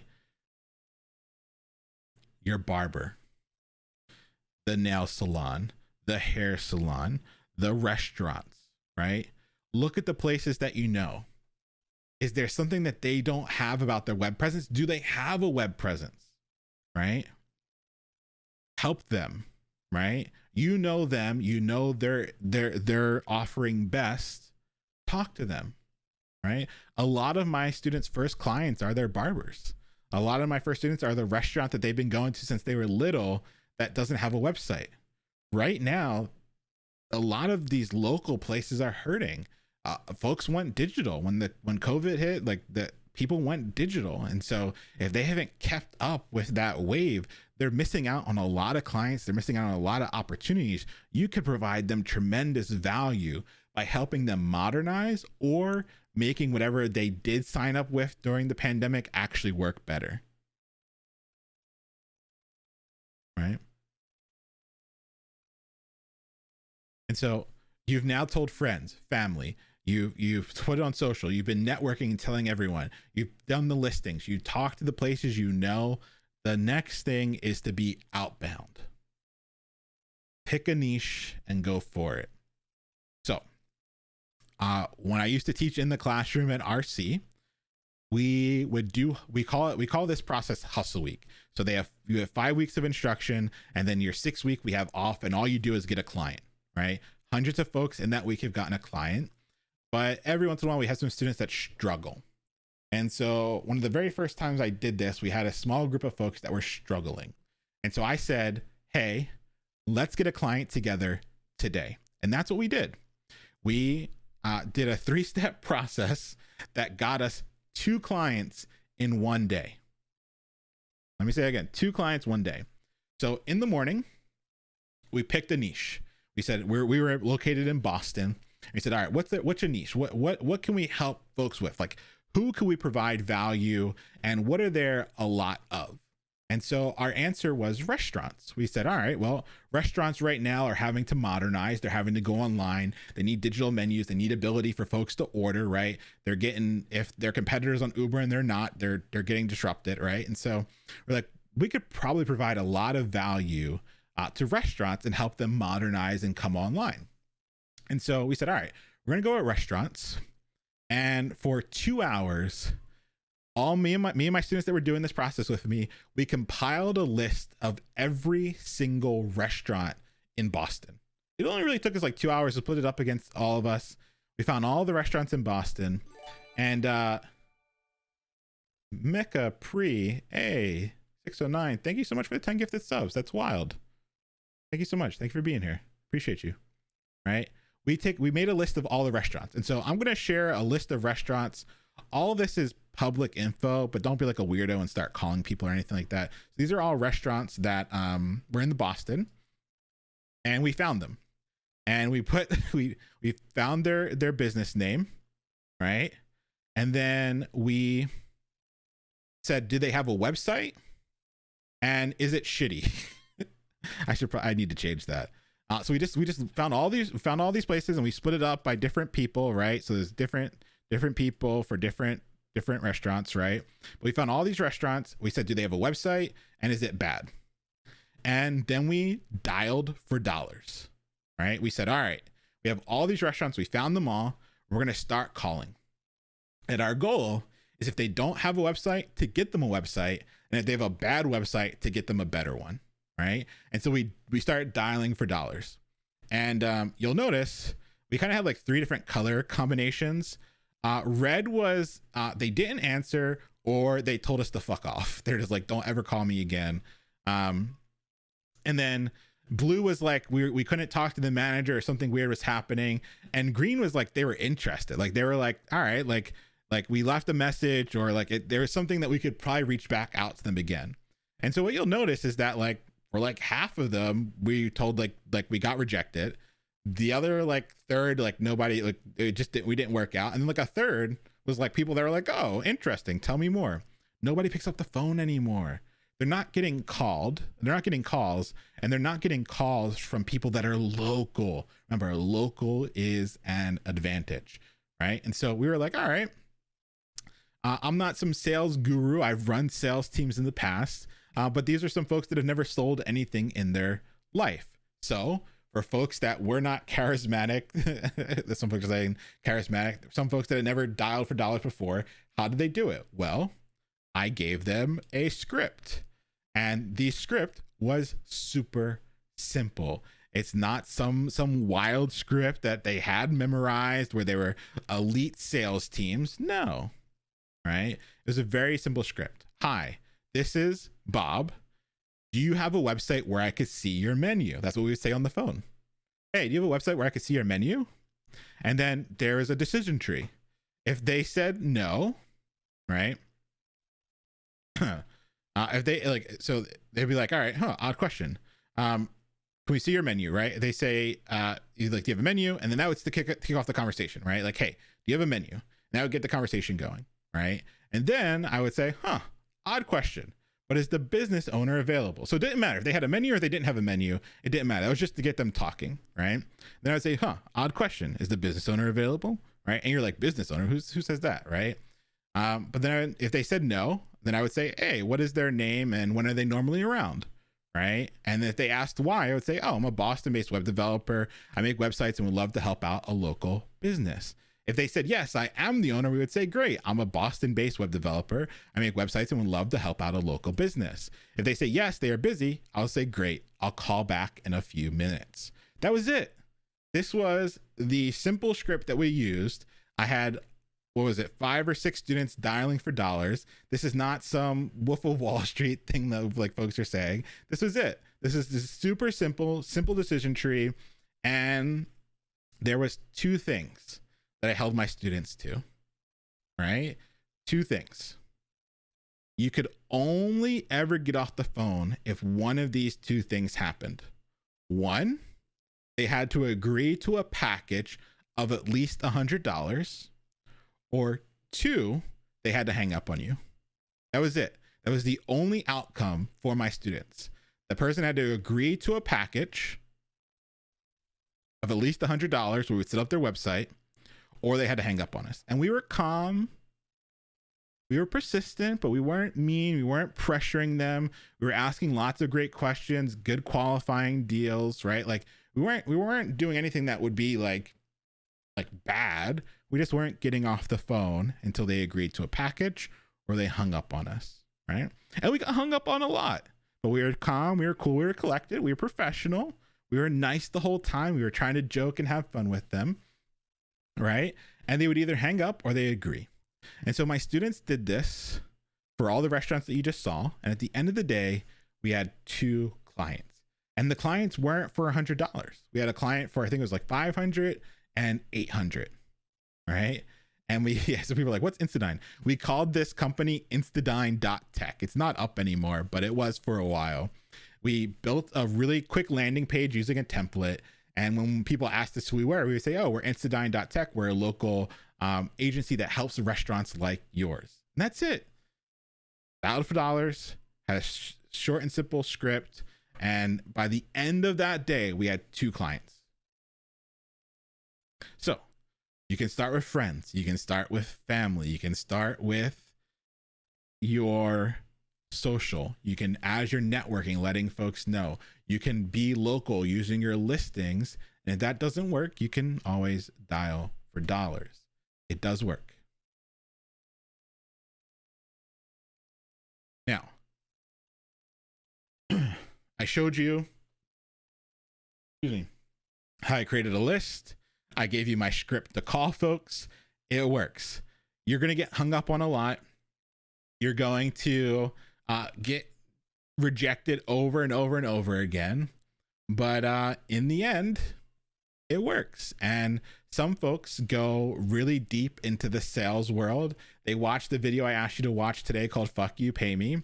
And they start to really like this sales process, and they get better at this outbound. Outbound exactly is a numbers game. It's not the game I really play anymore. I have a lot of inbound now, but I did a lot of networking to get that inbound coming in. So it's kind of a personal preference which way you go about it. Inbound, outbound. Some people prefer, some folks really hate the networking piece, so they'd rather just talk to 1,000 strangers. That's just what they like to do, right? It's up to you. Tico Cat A, thank you for the hydration. Cheers to you.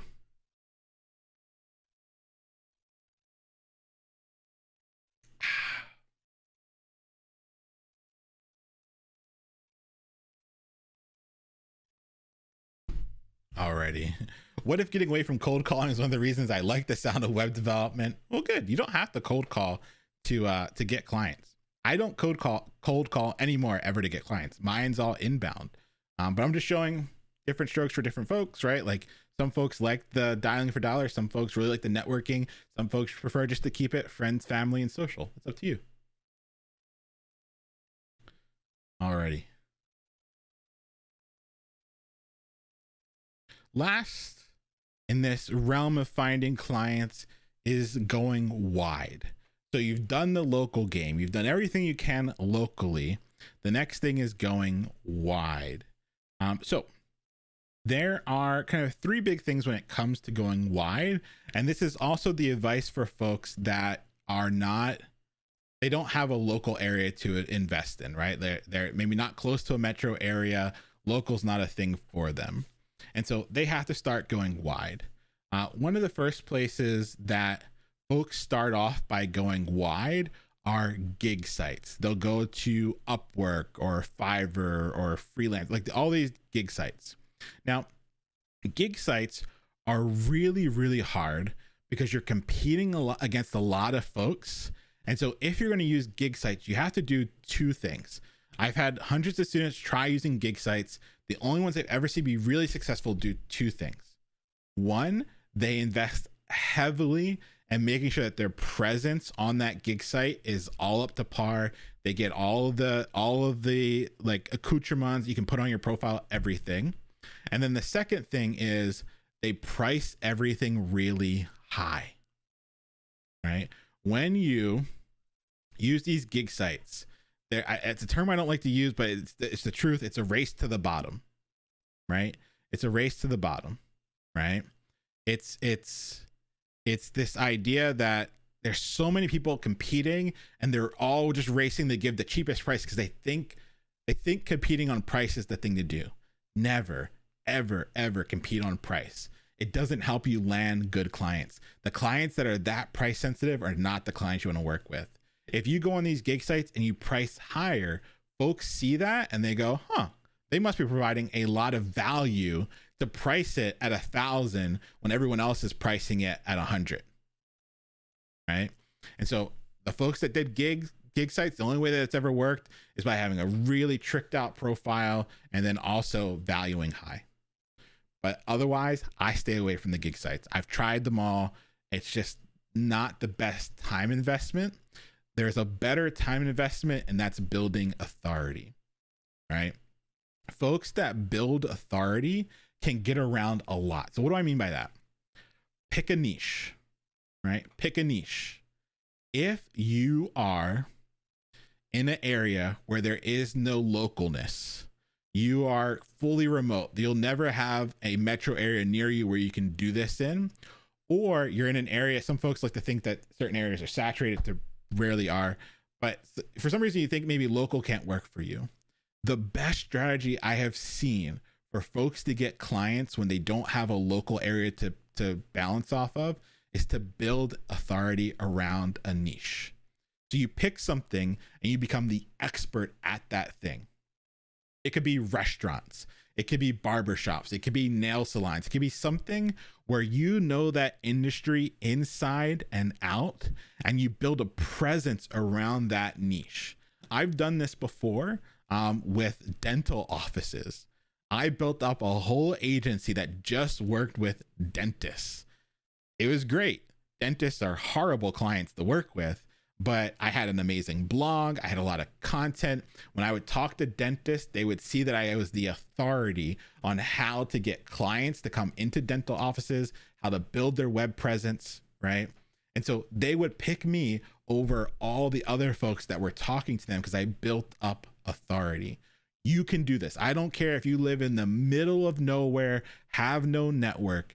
You start today. You pick your niche, you build a blog, you build authority, you put out content, right? You put out content and you slowly build up that train of content, and then you build out a list of folks that are in that niche and you reach out to them, right? Takes a long time, but it's a way to get through it. You can start a blog tonight. Hashnode, former sponsor of the stream, completely free to start a blog. Sam has an amazing blog that they started that helped them build authority in the freelancing world, right? In the freelancing world. And so, yeah, exclamation point Hashnode, thank you, indifferent. You can start a blog tonight. And so for folks that can't go local, building authority is the way to go. This would seem like a long-term investment. It is. You're talking about building a niche and becoming the expert in it so that you can serve your clients best. Awesome. All right. Now, the next thing we're going to talk about is we've built up our online presence. We're either going local or building authority. Now we have found a client and we start the conversations with those clients. Now it's time to build our proposal. Like, what are we sending to them? What are we negotiating with them? How are we getting them to pay us? Like, how do we do the pricing? How do we know like what to charge them? Well, that's what we're going to talk about next. But before we do so, we're going to take a break. So let's bring our 5 minutes up here. When we come back from 5 minutes, we're going to talk about how do you price effectively? Like, how do you like actually figure out how much you're going to charge someone, right? We're going to talk about the proposal you send to them once you agree on what's going to be built. I'm going to show you real actual proposal templates that you can use starting today. I'm going to show you real contracts that you can use starting today. We're going to paint a beautiful picture. We're going to walk through all that stuff together, and then we're going to take probably about 30 minutes to answer all your questions you might have about freelancing. If you haven't already, submit your questions to the Slido and upvote the questions you want to see answered during the question and answer period. Alrighty, folks, let's start the timer. If you're able to, please get up, move around, hydrate, let your eyes focus on something that's not the screen, and we'll be back in 5. I'm going to run ads because we should be running ads so folks don't get cut off during stream.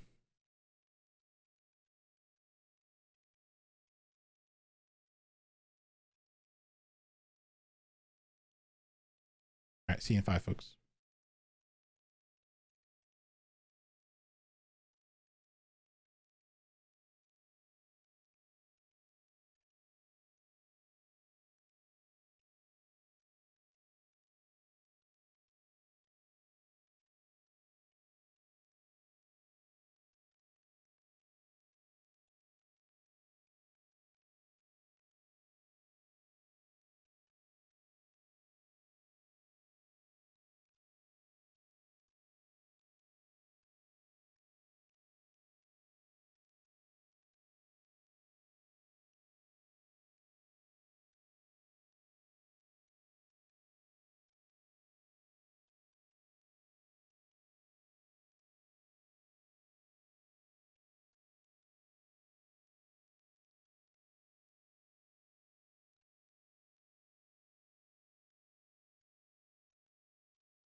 Tinker said, I have a coworker that I'm friendly with who has a YouTube channel but no dedicated website. Do they count? Yeah, those count. Just like no, like not your best friend or your family. Like you want to push yourself to try this stuff. Folks won't see ads if they have a sub. Some folks asking. Spell, I use a Shure SM7B. How many paid clients will you have by the end of this cohort? It's up to you. The requirement's at least one. Is PayPal okay for taking payment? It can be if that's the way that works best for you, but check is also good. PayPal's weird because then you have to worry about like chargebacks and stuff like that.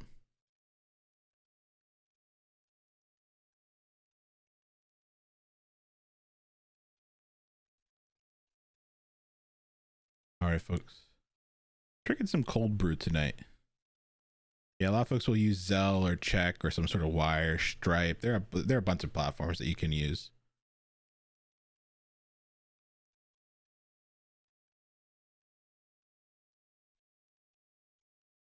Alrighty, folks, come on through. Come on through. Can you get a signed contract over email? Yeah, and there are plenty of platforms that do contracts now too, like DocuSign and stuff like that. Not shuffling paper anymore these days, really, especially with the pandemic. All right. So, talked about a lot of ways to, one, build our presence, and two, to start finding clients. And it's a process. At first, finding clients is very hard, but it's something you tackle one at a time. You tackle building your presence, then you tackle talking to friends and family, then you tackle trying to do it while you're networking, then you it's pieces that you build up over time, right? But the thing is, you can do it. I've had hundreds of students do it from all walks of life. It feels really uncomfortable at first, but you have the skills, you have the ability. You will be able to do it. And if you get stuck or have questions or you're trying to find ways to make it work for you, ask lots of questions, especially this coming weeks on Discord. Try and figure out something that's going to work for you.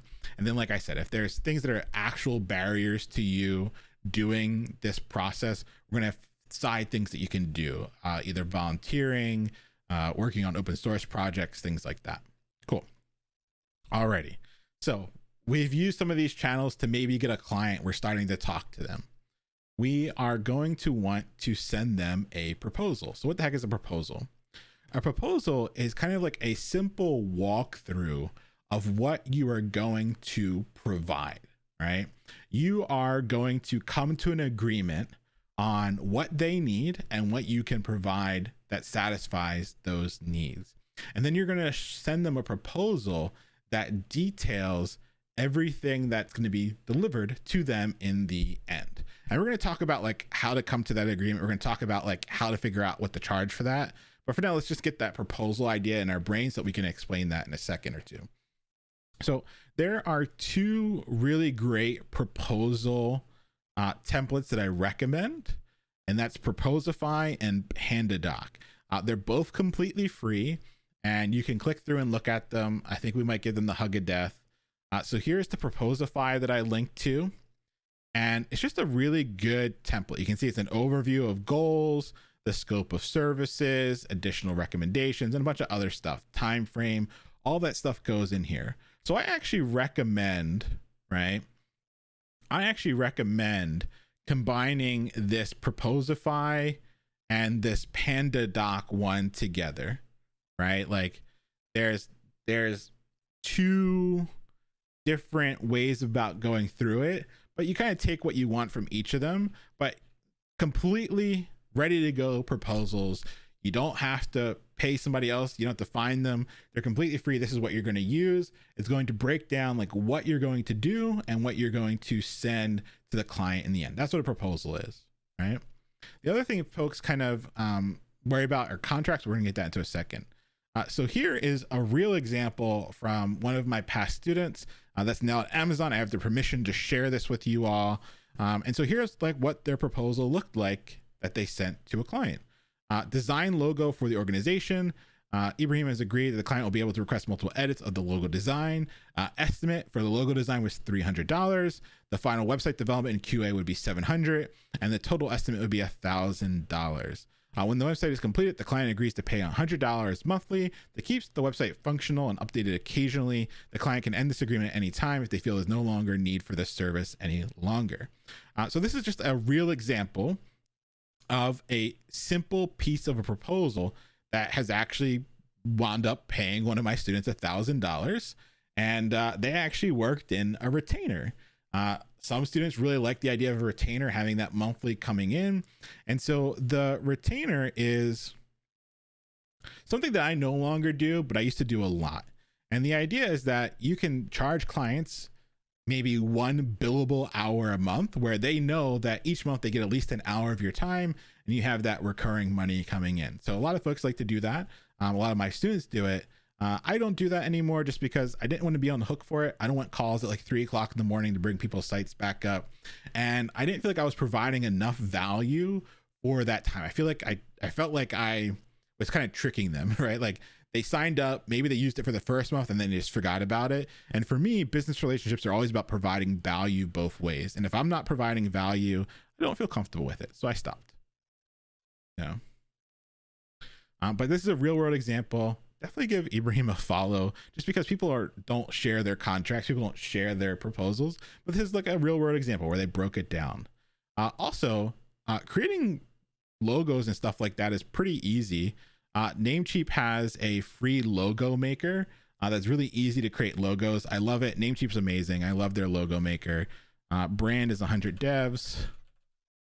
Create a free logo.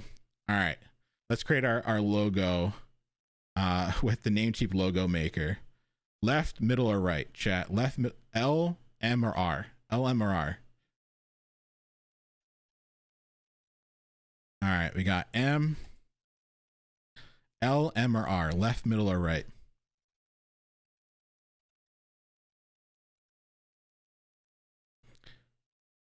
Ooh, this one's close. People are going M again. L, M, or R? Yeah, people are getting caught up in the slow mode too. Well, a lot of L's here. Cool. L, M, or R?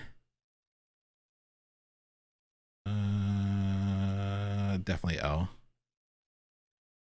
Middle. Yeah, I think still the L. L, M, or R? Oh, R's got it this time. We want the thick boys. And definitely a M again. Cool. Color. I'm just gonna pick blue. Blue, green, purple, red, brown, or orange. Throw it in chat. Blue, purple, red. I think the blues or greens have it. I'm gonna go. Oh, purple came through too. Green has it. All right. We go get. Cool. Favorite icon. Let's do like computer. Let's search for computers. Nah. Search for code. Ooh, fancy. I like that one. I like that one. Maybe the thicker, or that one too. There we go. Maybe not this one. Maybe that one. Cool. All right, let's continue with those 3 icons. There we go. All right. So now there's like a bazillion different logos that you can choose from. Whatever one you like the most. Y'all picked horrible fonts. Y'all picked horrible fonts. Oh, I like this one. This one's clean. There we go. And there we go. Look, looks good on the business card. Good on the t-shirt. Merch coming soon, folks. Look at that. Beautiful. And then you can just download it, and there you go. Super easy. Throw that in your proposal. You're off to the races. That'll be $300, please. Cool. So proposals, you can use either one of these examples or combine them. I like combining them. This is a real world example. And then the last kind of piece here is the contract, before we talk about like how to price and how to send the proposal. Okay. So contracts are something that kind of gets a lot of folks kind of uneasy. They don't know like what a contract really is. They get nervous about it, but contracts shouldn't make you feel uneasy. They shouldn't be scary.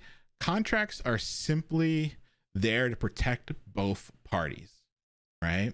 So a contract should be a two-way thing. It shouldn't be in favor. It shouldn't favor one person more than the other. That's actually like not a good contract and might not hold up. Remember, I'm not a lawyer. None of this is legal advice. But for me, a contract is really important because it just says what happens when something goes wrong. And as you are freelancing, stuff will go wrong. You will send out shitty proposals. Your proposals get better with time. You will agree to things that maybe you shouldn't have agreed to. You will take on clients that pay you too little and ask for too much, right? Like freelancing is hard. It takes a while to get good at freelancing, right? And so a contract is really just there to make sure the parties know what happens when things go wrong. Not that things will go wrong, but if they do, you both know how things are going to shake out. The video I had you watch, the Fuck You Pay Me video, is all about this. It's just about like why contracts are good, why they help both parties, and why you should always use one. Now, I asked you to start off with friends, families. You definitely need contracts, even if it's my mom's getting a contract, right? I don't care who you are, you're getting a contract and you're getting a proposal, because contracts are there just to help both parties and to say what happens when things don't go right. The closer you are to somebody, the more you want a contract, because you want that relationship to be good and for both parties to agree to what happens before things go wrong, right? Right? You want a contract just so that you know what happens when things go wrong, and to have thought about those things and talk through them together before something happens. It's not about trust. It's not about having to enter into litigation or anything like that. It's just so that when things don't happen the way that you expected them to happen, you know what the next steps are, and that just eases the process for everyone. Has nothing to do with like those other pieces. It's all about everyone coming into an agreement as to how you're going to treat the relationship. Cool. I like to use the contract killer. It is a completely free contract that you can use, right? That has all this stuff spelled out, right? That has all this stuff spelled out. You tell a story of a time something went wrong. Like I told you in the beginning, anything you could have messed up, I've messed up. I have done it all. I'll talk about it. I'll talk about that in a second. Let me talk about the contracts, and then I'll talk about the time things went wrong. All right. I like contract templates to start, right? After you get your first client, then you upgrade. So there are two contract templates that I really like. The first is the contract killer template. You can click on it. It's on GitHub, and they also have their own website. And it's a full breakdown of everything that you need to put into your contract for when you're working, right? When you're working with a client, it's all here. It's everything you need. You don't have to worry about anything else. There's maybe like 2 additions that I would make sure that are also in here. But it's a really great place to start for your contract. You don't have to worry about figuring out something else. You can use this and be off to the races. This is really cool. I really like the people that did this. If you get your first client and you use their contract, they have like a way to donate to them. I would donate. If you get $1,000 client and you use their contract, give them a donation. That's worth it to me. But one of our fearless alumni that we always talk about, Sam, they actually took this contract killer and they changed some of the language. So contract killer is made by people in the UK. So there's some spelling, there's some like words that we might not use in the US.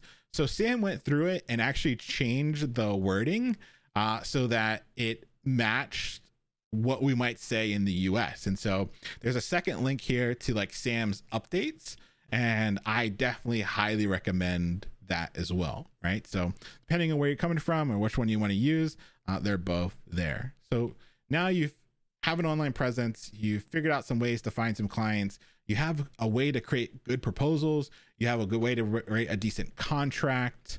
There are some important bits that I want you to have in the contracts before we talk about like sealing the deal and closing the opportunity, right?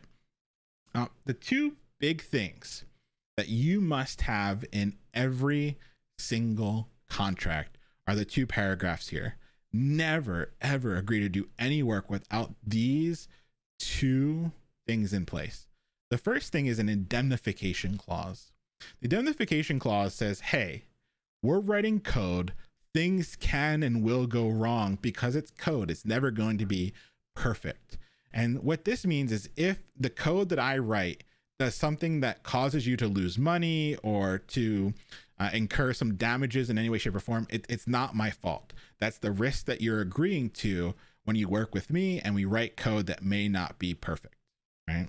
So let's say you went down the restaurant niche, right? You went down the restaurant niche and you build out a restaurant website that has online ordering, and that online ordering platform messes up and they drop a couple orders, right? So maybe they drop a couple $100 worth of orders. That indemnification clause saves it from being your fault, right?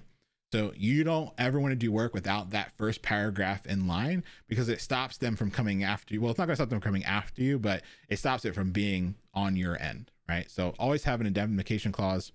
And then the second piece is kind of what happens and who owns the code that you write. And so this clause here talks about giving I'm just going to read it and then I'll explain what it means. We'll own any intellectual property rights we've developed prior to or developed separately from this project and not paid for by you. We'll own the unique combination of these elements that constitutes a complete design, and we'll license it to you once paid in full, exclusively and in perpetuity for this project only, unless we agree otherwise. So what this means is that you don't own any of the other work that I've done. You only own the work that I've done for you. And technically, right? Technically, you don't actually own the work. I do. I am giving you a license to this content that is exclusive and in perpetuity and for this project only. Now, why do you think we do this? Why do we do this but give them a license, an exclusive license? Why do we do that?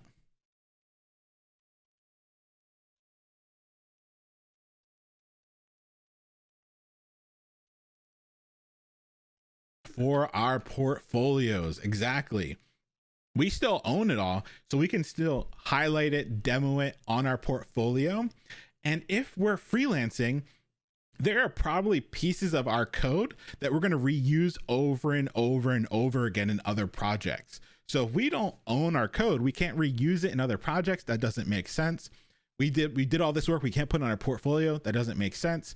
So we do our work and we give them an exclusive perpetual license to it so that we can still be able to do the work that we do, right? Now, the other big piece here was once paid in full. Amazing movie. They do not get this license, right, until they have paid us in full, right? And so they might have seen the work. They might have been playing with the work, but they do not have any claim to it until we have all of our monies. When you enter into an agreement to work with someone, I always recommend that you get a deposit. I only do work with 50% upfront. I will never work with you unless you pay me a 50% deposit up front. I do that 50% of the work, right? You're happy with it. Then you pay another 25% upfront. I work, you feel happy with it. I finish that last bit and I am paid in full. And once I am paid in full, I transfer things onto your server. You will never have access to the code. It'll never be on your servers. You will not have your license to it until I am paid in full. Is the deposit refundable? Absolutely not. because you're paying me to do the work. I don't want to get halfway through a project and then you no longer want to do it. I only do work that I have been paid for. I only do work that I've been paid for. So I'm going to do 50% of the work because you've paid me 50% up front. Then you're going to pay me the next tranche. I'm going to do that work. Then you're going to pay me in full and I'll finish it up. All right. And so that's how I save myself from getting burned. Ask me why. Ask me why I do it that way. Somebody asked me why I do it that way. Guess why? Because I have been stiffed plenty of times. I have not gotten paid. I have been burned. People have tried to pay me less. Anything that could happen has happened. And so I get a deposit, right? And in fact, actually my very first project, I got a deposit, right? I knew enough to ask for a deposit up front. That's how I bought my pasta and pasta sauce. So I've been burnt any way you can be burnt. So get a deposit, only work for work that has been paid for. Now, when folks are first starting out, it's harder to ask for like 50% up front, but something in good faith is always worthwhile asking for. 10%, 25%, right? You want to make sure that they have skin in the game too. It doesn't make sense to do all this work for them to just not pay you in the end, right? So don't get got. Make sure you have these two important bits in your contract. And then the last thing I want to talk about is how to close. You have an online presence, right? You have an online presence. You start to reach out to, right? You start to reach out to clients. Clients are reaching out to you. You're building out proposals that have all the highlights of what you're going to build for them. You are sending out good contracts. The last thing I want to talk about is how to close. And how I close comes down to one magical question. I love being on the phone. For me, whenever I'm working with a client, it's always on the phone. And I do one thing on the phone and one thing only. Tell me about your project. That's it. There's not some amazing speech I give them, not anything that's wild. I just say, hey, it sounds like you have a really interesting idea. Tell me everything about your project. And I let them talk. They'll talk for 30 minutes, 40 minutes, an hour sometimes if I give them the time. And I'm taking really good notes. Everything, their dreams, their wishes, their hopes, their desires, their third grade crush, everything they could ever want in this project. I'm listening. Okay, amazing. I'm digging a little bit deeper. Tell me a little bit more. You said you want this thing. Tell me a little bit more about that thing, right? I just let them go off on the largest tangent ever about everything they could ever want to be in this project, right? And then at the end, I say, wow, this sounds like an amazing project. There's a lot here. What is your ballpark budget? And some folks go, oh, how dare you ask me about money? What do you think I am, right? And you go, wait a minute, there's a lot here. We just talked for 30 minutes about all the bells and whistles and everything that you want. I need to know what budget you're working with to build all of this stuff. Because here's what I want to do for you. I want to build you a proposal that highlights everything I can get done at that budget. Now, I could build a proposal for $1,000. Sorry, I would never say $1,000. I would say I could build a proposal for $10,000, $100,000. I could build a proposal for $1 million. That doesn't help us if we're not in the same ballpark. I don't have that time to build out all these different proposals at all these different price points. So what is your ballpark budget? It doesn't have to be exact. Like, what are we talking about? Are we talking about 1,000, 5,000, 10,000, right?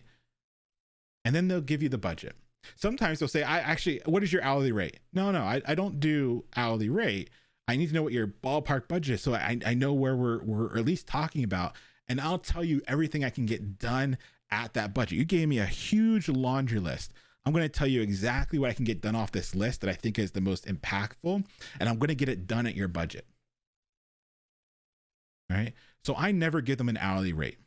And I'll keep saying this over and over again, and 99% of the time, they'll eventually give me the ballpark budget. Skipping hourly rate is really important because hourly rate does nothing. There is an amazing YouTube channel called The Future, which is about building an agency. And they have something there's this one talk that I really love, and they talk about hourly rate. And so the hourly rate punishes me, right? It punishes me. Chris Do, exactly. That's their name. Chris Do, punishes me for being good at my job, right? Because if I take more time, right? If I take more time, you pay me more money, but I'm not going to take that time. I'm good at my job. So I'm going to do less time, but you're going to get a better product. So you're actually punishing me for being good at my job. That doesn't make sense. So how about you give me your ballpark budget? I let you know what I can get done at that budget. And if we agree, great. If not, I'm going to connect you with 3 other freelancers that might be able to do more for you, right? At that price point. So I would love to build you a wonderful proposal that takes in everything that we just talked about at your budget that I think would be a huge win for you and your business. But if it doesn't work out, that's okay. I'll connect you with some folks that I know are really great friends that won't steer you wrong. That's it. That's it. They give you the ballpark budget, and then you build them a phenomenal proposal that takes into account all the things that you wrote down about what they want that you think you can get done at that price point. And you're doing the back of the menu, like the back of the napkin numbers in your brain to be like, all right, I think it's going to take me this amount of time. So this is how much I can get done. Right. But you do that on your end, right? You think about, all right, if the ballpark budget is $5,000, what can I get done for them at that $5,000 that leaves me the things I need left, right? You're going to need to think through that like, all right, I think it's going to take me this number of hours. I want to make this amount of money per hour, right? You do that all yourself. You're not ever going to share that with them, but you're trying to figure out, all right, what can I build at that price point? All right. When you're talking to clients, there's a couple big things that you need to keep in mind.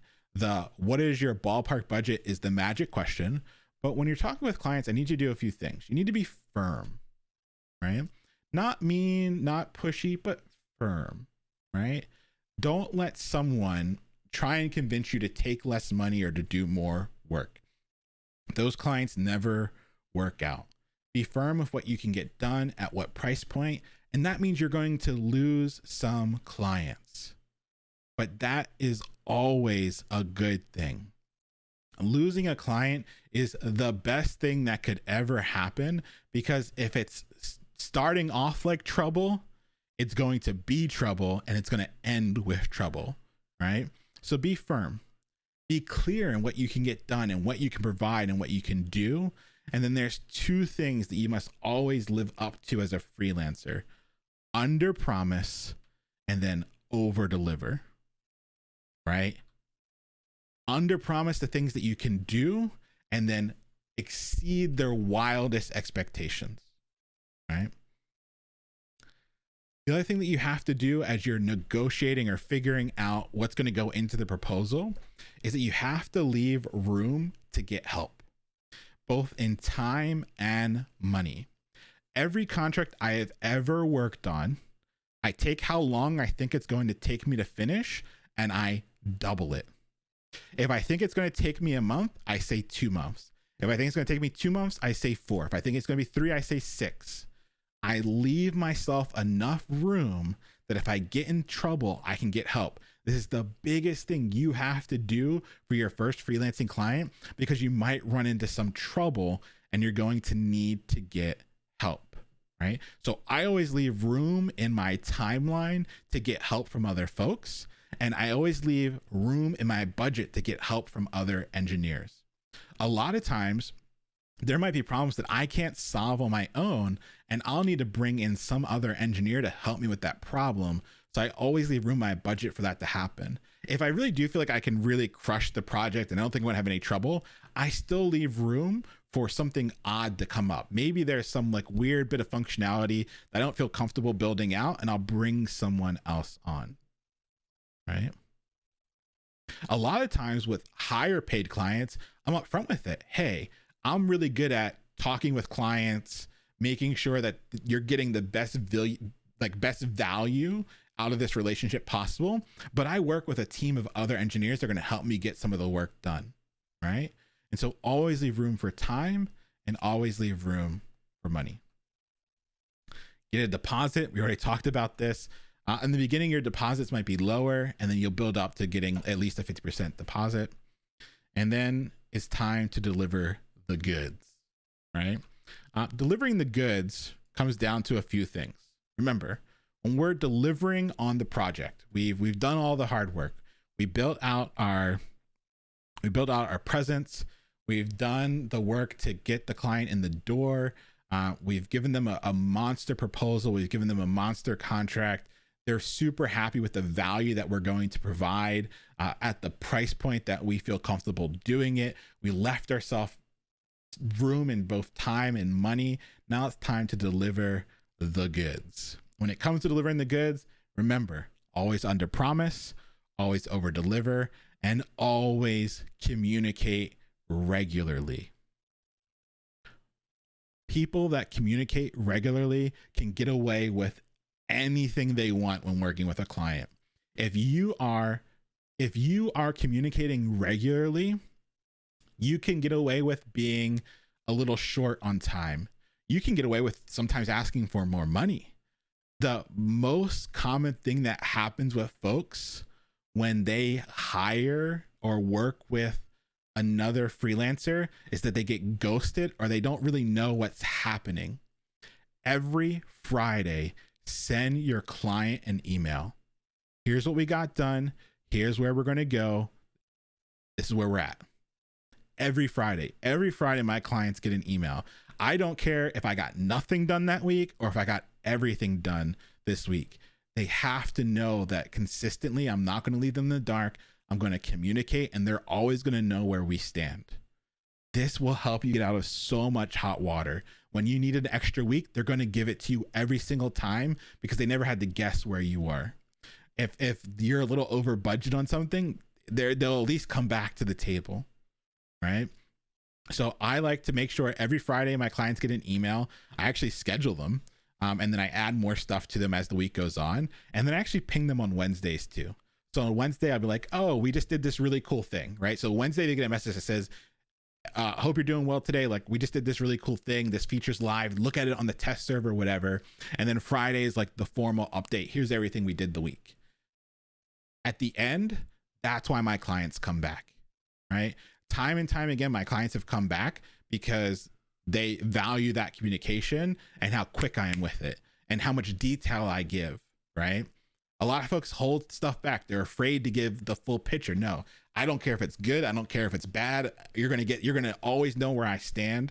And that takes a lot of weight off their shoulders. It gives them a lot of relief, and they'll come back for that. And so that kind of leads me to this idea of kind of coming back. There's one other step here, and then I'm going to talk about this idea of coming back. Get help when you need it, right? You're communicating regularly. There might be, start to realize, wait, I'm not going to hit this deadline. I'm not going to be able to figure this thing out. Get help. You've left enough room to get help. You left enough room to figure things out. Get help. Come to Discord. I don't know how to solve this problem, right? There'll be so many people that are ready to help you, even with your client work. There will be so many folks that maybe you can bring on board to help with the project, right? And so get help, right? Get help. Don't suffer in silence. Make sure you get help, especially when working with clients, right? So many folks from 100 Devs last cohort came to Discord when they were working on their client projects to talk through details, to figure things out, to ask for recommendations about how to solve problems. That's what we're here for. Make sure you ask for help, even with client work. Cool. Last thing is reinvest. All this stuff is going to suck at first. Your proposals are going to suck. Your contracts are going to suck. Your portfolio site's going to suck. It just is, because we're using stuff off the shelf. We're doing it just to get stuff done. We're baddies. We write bad code, right? But as you get that first client in, take that money to reinvest. And if you have the privilege to reinvest, right? If you have the privilege to reinvest, use that to bolster everything. Now, I talked about this idea before we get into reinvestment about like clients coming back and why that's so important. I've had years where my income has relied on freelancing. If I wasn't freelancing, I wouldn't have had any money in some of the years that I've been doing this, right? When things got tough, I knew I could freelance to bring money in the door. I've had years where I have freelanced. My freelancing has brought in more money than my day job, right? And so this could be a really powerful thing. But what I don't want folks to think is that it's easy. It is very hard to freelance. It is very hard to go out on your own, right?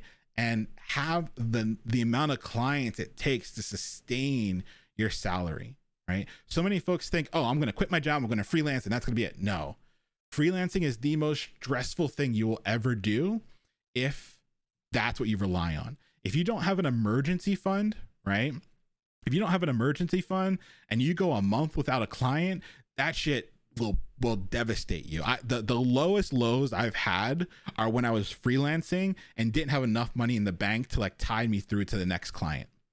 So when folks are thinking about this, I need you to keep in mind that freelancing is something that at first is supplemental and you can build up to it. And eventually, the way most freelancers make their money is through repeat clients. I looked at my contracting from the past couple of years. 50% of my freelancing income came from one client. 50% came from one client that came back continuously, time after time. We call these evergreen clients. It's really hard to find an evergreen client, but it's what makes up most freelancers' money. They have some clients that just come back with work time and time again, and they come back to me, right?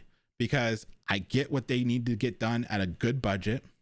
I communicate my ass off, and they're never left in the dark about what the heck's going on. So they give me all their business.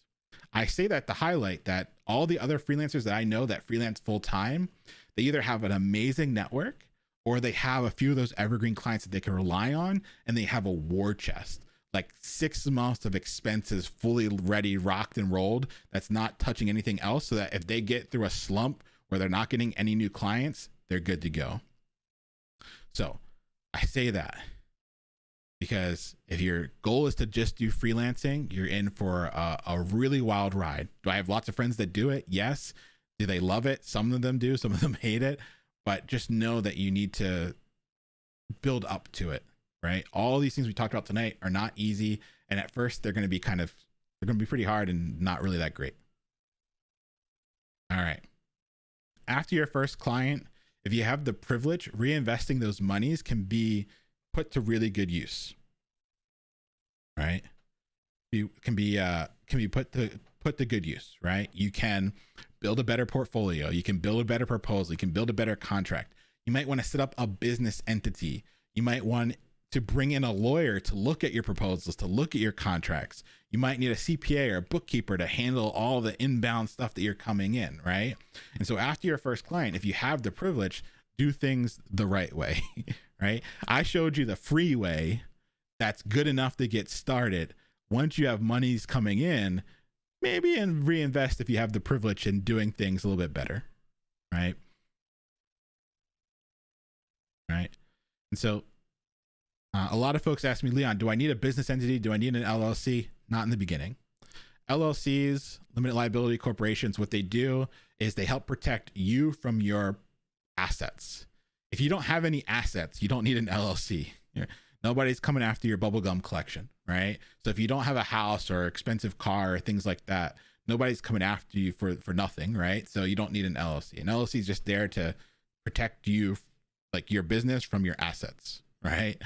So a lot of people like come out the gate with an LLC, like you just wasted 5-10 grand setting all that up because you used a lawyer to do it when you could have just went through the like state's way of doing it, which would have cost you way like 1/10 of that, right? So just be careful. The first run through this, your first few clients give you the cash flow, and if you have the privilege to use that, then you reinvest in all this other stuff. Yeah. LLCs don't cost 5-10K. You can normally, if you're in the US, each state has a different process, anywhere from like $50 to I think what's California now, like 5,800. Like each state's different, right? Or you can use like one of those services to help you set it up. But in the beginning, you don't need any of that. Get some clients coming in the door and then reinvest those monies in things that you might need to do the right way. Cool. And once again, I'm not a tax professional. I'm not a lawyer. All of this is just ramblings of things that I've learned on my journey through this. Right back at it. Hey, thank you for the hydration. Cheers to you.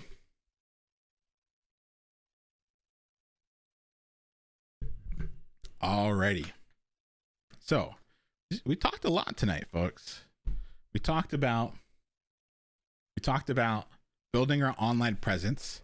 I gave you some good examples that I hope you go back to. Look at their portfolios, look at their Twitters, look at their LinkedIns, copy everything, right? Was it good artist copy, great artist steal, right? The reason I gave you all of these things is that you can go back and use them, look at them, make them your own. Look at their Twitters, look at their LinkedIns. Then we talked about how to get clients. Think about what strategy you're going to use first. You're going to talk to friends, family. You're going to put it on all your social. You're going to talk about it when you do your networking this week. Maybe you're going to dabble in some doing some local postings. Maybe you're going to dabble in a little bit of cold calling. Whatever you need to do, think through some things. Get the ball rolling. At first, it's hard. It feels weird. It feels awkward. It feels uncomfortable, but it gets easier with time, right? Then we looked at some proposals. You're going to go back, look at those proposals. You're going to see, oh, that's how they laid out. That's how they do a timeline. That's how they break down the design and all that stuff, right? Then you're going to look at the contract. Oh, that's what the contractor said. There's too much detail for us to cover it in one class. You got to go back and look at it, right? Then we talked about how to close, how to seal a deal, the magic question, what's your ballpark budget? We talked about how to price. Don't price hourly, price based on their ballpark budget. Provide them a proposal at that level for what you can get done at that level. And then in the end, we talked about how to reinvest, right? You got some monies coming in. If you have the privilege to reuse them, everything set up. Cool. So we got about 20 minutes left, and I promised that I would save it for questions. So you can use the Slido link. It's slido.com. You can use !ask here in Discord. Discord, in Twitch chat, and you'll get the link. And I'm going to go through the questions because I know there's a lot of questions about this. We're going to have a couple of our office hour sessions where we just spend time on this freelancing stuff, right? So I know there's a lot here and there's a lot of other questions you might have. And so we'll have time where we talk about this again, right? This is not our only class where we talk about freelancing. We're going to incorporate a lot of this stuff into our homework. It's stuff that's going to come up in classes over and over. But let's go ahead and take a look at some of these questions, and then we'll end with a raid. All right. First question. Remember, you can upvote the questions that you care about. How do we handle hosting for a website for a client? You use Netlify, right? You open up Netlify, you drag it in, and you're done. Hold on, let's see if I can make sure. Let me see real quick. Netlify.com/drop. All right, here we go. So here's netlify.com/drop. You literally drag a folder onto this location and you're done. So I would typically ask my client to set up a Netlify account. They'll share the credentials with me in something like LastPass or I don't know, 1Password, any of the password managers. They'll share it with me, and then I will take a folder. So let's look at bachelor code from last class. All right, here we go. Here's my bachelor code number 1. I'm just going to drag the folder here. It's uploading, and then boom, here you go. The site is live. That's the link.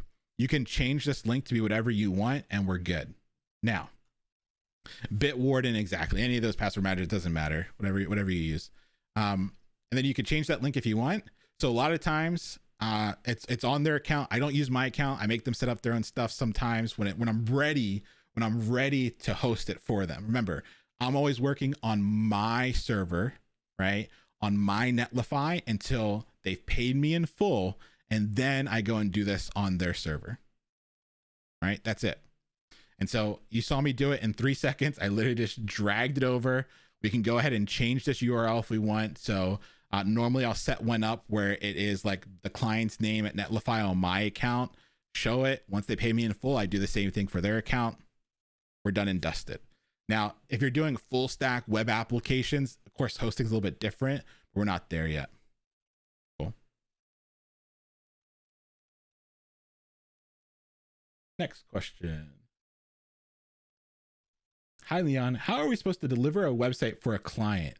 Don't we need to know quite a bit about hosting, databases, backend in general? No. Most of your clients at first will just be static sites. Just basic stuff, HTML, CSS, a little bit of JavaScript. You're gonna be using templates for most of this stuff.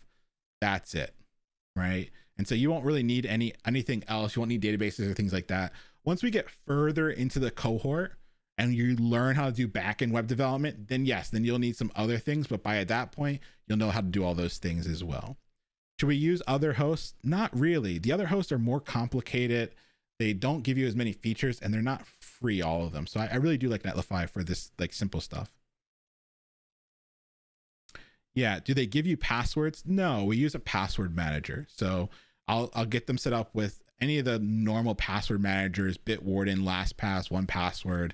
They'll create their accounts, they'll put their passwords in there, and they can share them with me when it comes time to transfer stuff. Remember, everything's done on my servers until I'm ready to put it on their servers, and that's when we ask for all the passwords and stuff. What about GitHub to host? Yeah, that's fine. How many sites can we deploy on Netlify? I don't know if there's a max. It's a lot. What do you recommend for getting paid, like an invoicing system? That's kind of your personal preference. Checks, Zelle is typically the way to go. I've even done like Cash App and Venmo with some more hipper clients. Eventually, once you have a lot of freelancing work coming in, you'll use a bigger platform to do your freelancing. A lot of folks use like FreshBooks or Xero or QuickBooks or things like that. But in the beginning, you don't need any of that stuff. You don't need to pay for any of that stuff. You can just ask for a check or a Zelle transfer or something like that. Yeah. And you send them an invoice. Yeah. There's you can just Google invoice generator, and that's what I've used for pretty much all my invoices.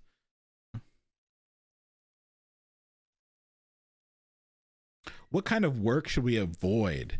That's up to you. I think anything that makes you feel uncomfortable, just don't do. If the client's asking for too much and too little time, if the client's asking for too much with too little money, you just gotta let those clients go. It should be you should feel good going into an arrangement. If you ever feel like it isn't going well, like the contract didn't go well, the proposal didn't go well, it's time to stop and let that client go. You should both feel happy. You should both feel like you're both getting value, right? The client should feel like they're getting a tremendous amount of value. You should feel like you're getting a tremendous amount of time and money for your services, right? If you're under 18, can you land a freelancing gig? Yeah, I've had a lot of folks under 18 get jobs as freelancers. Cool. Anonymous said, I love you. All right. Should we include monthly maintenance in our contract, or is it more a headache than it's worth? That is a huge decision that you will have to make for yourself. A lot of my students love maintenance contracts. I personally used to do them a lot. I don't do them anymore. I realize that my clients come back because I provide a lot of value. You might be providing a lot of value with that maintenance contract. If you're not providing value, then I wouldn't do it. I don't like maintenance contracts because some folks kind of like sucker people into them, or like they feel like, oh, I'm not gonna have to do any work and I still get money each month. I think that's the wrong way to go about your freelancing. The way that my freelancing has always grown is because people have been not always, like I've had some stuff go bad, right? But by and far, most folks have been like, Leon was great to work with, and they tell other people. That's how your freelancing grows, right? And so I just, if I'm not giving a lot of value, I don't want to do it.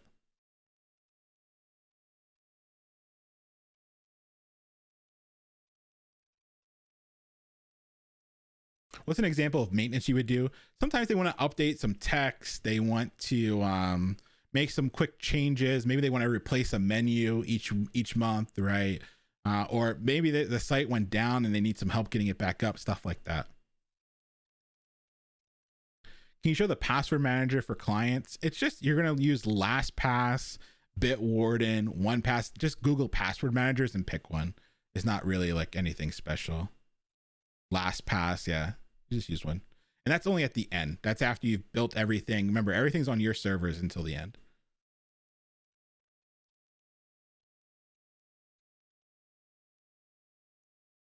Cool. Are we responsible for the copy on the site? Sometimes it's up to you.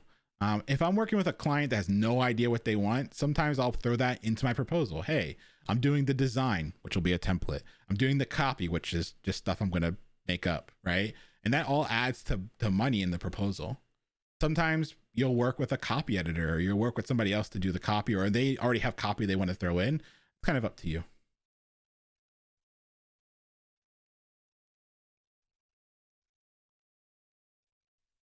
If we build a website with Squarespace, Wix, etc., is that something you can put in your portfolio? Yeah, absolutely. Yeah.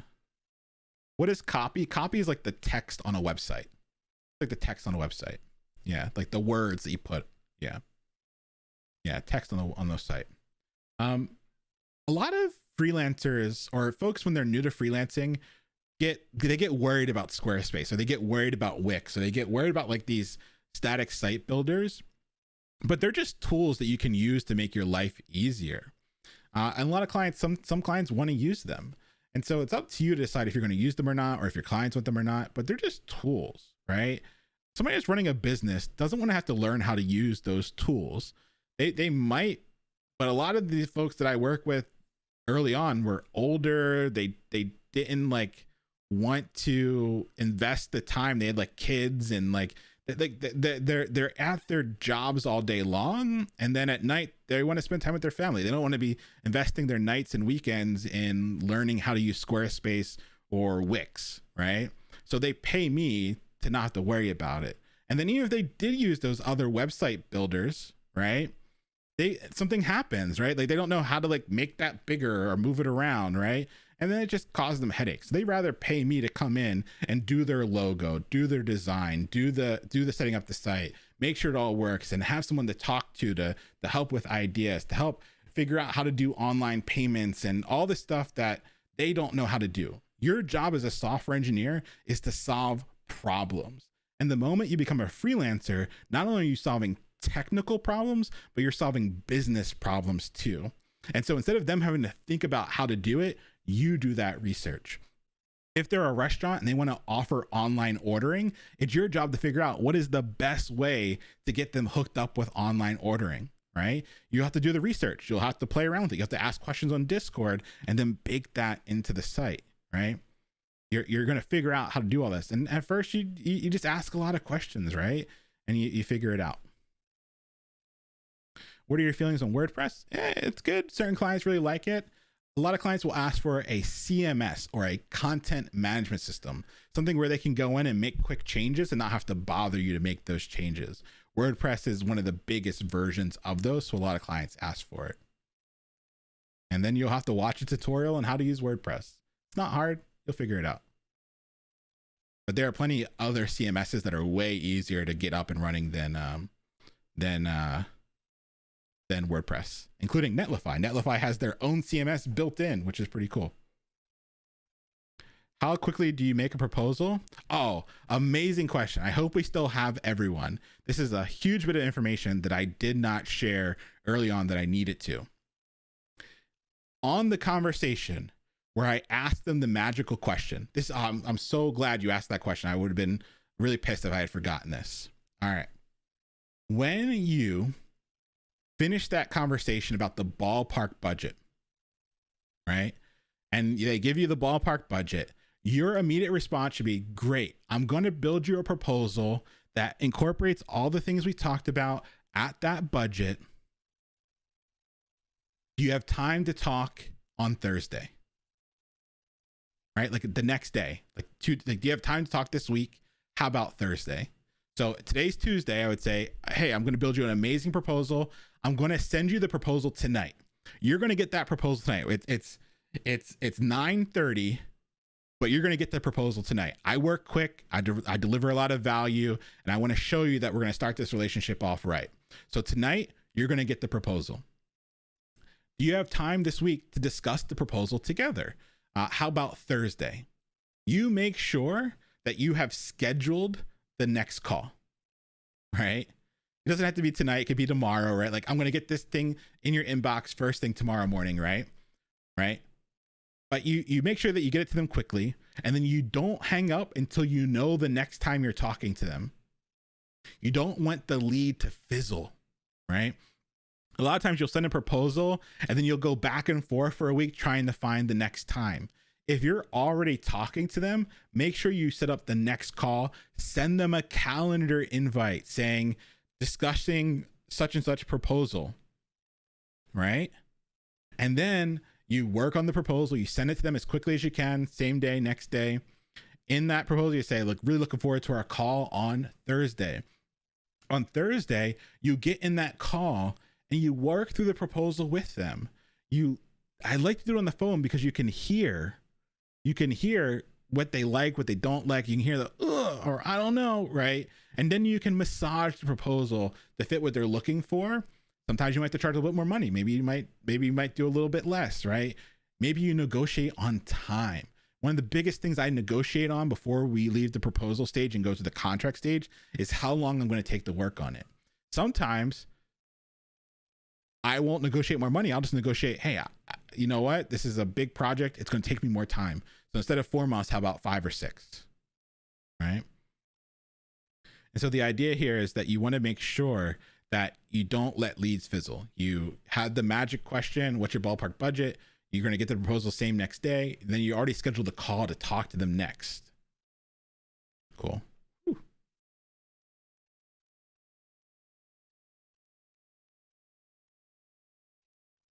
Are you normally one client at a time? No, I normally have like 2 clients at a time. Sometimes more, sometimes less.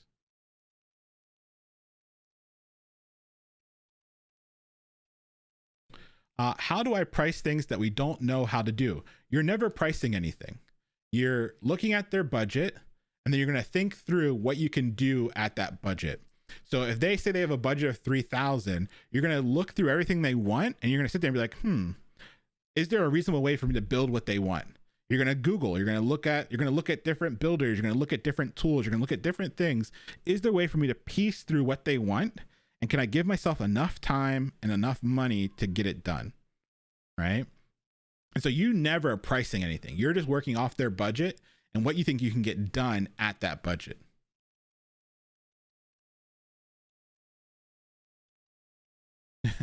You got $100 budget. I'll give you a wink and a smile and send you an invoice, right? Like, I'll work with you. I don't care what your budget is. I'll tell you what I can get done at that budget. I take every meeting.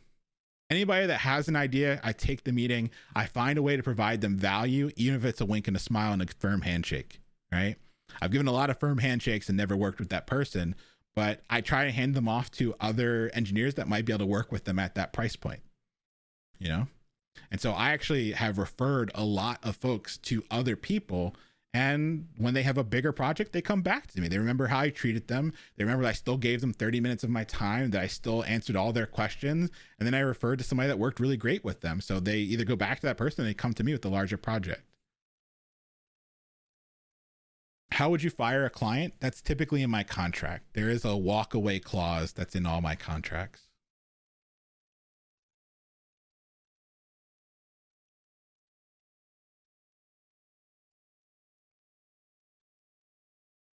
What does $200 of web dev look like? That's up to you and how much you want to build. A lot of my students, by this point in program, they can take a template and write some HTML and CSS to make it look good, to plug in their info, right? Let's say you have a restaurant. You would find a restaurant template. You would plug in all their info. It might take you 4 hours, and that might be a $200 project for you. 4 hours of work at $50 an hour, it's not bad. The original 2 projects that I did, like the original 2 packages we sold in the example where we dialed for dollars, that was $500 and $800. If you're working minimum wage, you just made minimum wage in 1 day, like your whole month. You made your whole month's salary in 1 day if you do this process right. So it's kind of up to you and what you feel like you want to get done at that price point.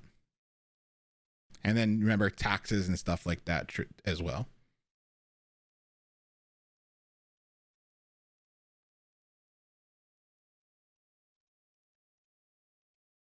What do we show our first client as a portfolio or skill set based on what we know right now? Look at Bilal's portfolio. They got $1,000 client and an amazing job. And the stuff that's on their portfolio are the homework assignments that we did. This is the homework assignment right here. I've already given you what needs to be on your portfolio. If you have done the homework, you've made the homework your own, you have portfolio pieces. Do y'all get it now? Do you see what I'm trying to do? What I'm trying to build? What I'm trying to shape you into? It all builds on top of each other. We add pieces block by block by block, and we make it. All right? Do you get it? There's a reason why I gave you the hair salon. There's a reason why I gave you a restaurant website. We just talked for 4 hours about a restaurant website, 3 hours about a restaurant website. Do you get it now? Do you see? You see what I'm trying to do?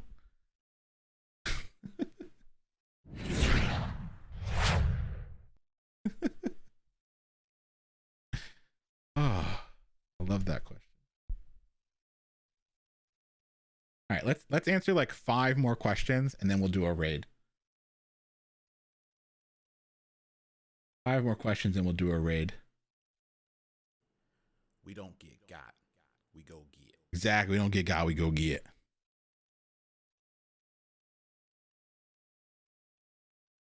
All right. How do you pass a sniff test when you're building a template website for clients? They don't know and they probably won't ever. Yeah. It's up to you to massage the templates to look good. But a lot of times they'll have no idea. Like if we look at Bilal's site, this is a template. This looks like a template. I think it's a template, but this is beautiful. This is perfect. Don't snitch on yourself and ship it. This looks great. What hair salon wouldn't be happy with that, you know? So it just won't come up.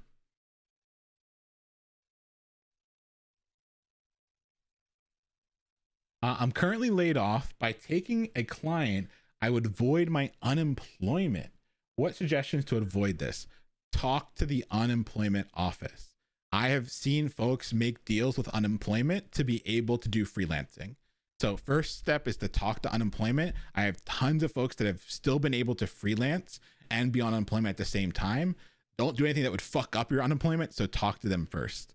And like I said, we're going to offer other suggestions that help you get rid of that smell, right? That'll be like working on open source projects. That'll be volunteering, things like that. You can do all this stuff, but not have the payment piece. Still have contracts. You still have proposals. So my favorite thing is like, if you save applies to disability. Exactly. My favorite thing is like, if you know that you can't charge, you still do the exact same process and then you give them a discount on your services. So you find a nonprofit that needs all this stuff, right? And they have a budget of $5,000. You go through the exact same process and you go, you know what? I really enjoy working with you all. I'm going to give you a $5,000 discount on this first project, but I need you to be a reference customer for not only this, like for any future clients that I have, any jobs, things like that. I'll give you a $5,000 discount. We'll get this project done at no cost, but you have to be the best reference that has ever existed in Tarnation. And I'm going to put you to work for a couple other contracts. Right. So you still do everything the same way. And you still get value. The value to you might be different though.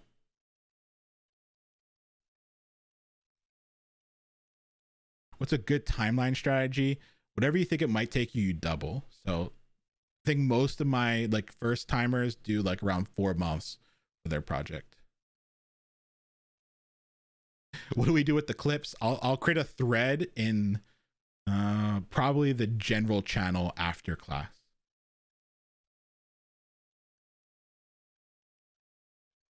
My wife owns a marketing firm. She's willing to pass me some work helping her with editing websites, also creating websites. Would this be okay? I think it's great to do, but push yourself to get clients that come not from close friends or family. So I think it's still great to do, but you still want to push yourself to figure out this process independent of that. Are templates red flags in interviews? No. What's the best way to handle billing, collecting payment? We kind of already talked about this. There are plenty of services online that help you, but just a normal check or Zelle is also fine. Just make sure it's in the comment. All right. What if I'm not entirely confident in my ability to code yet, especially with JavaScript? Doesn't matter. I would say most of my students that get clients don't know JavaScript yet, right? Yeah, they just don't, because it's only HTML and CSS. You're talking about like taking a template and filling in their info. That doesn't take any JavaScript. It's just HTML or CSS, and your JavaScript skill will increase, your backend skills will increase, and then you'll keep adding stuff onto this as you go.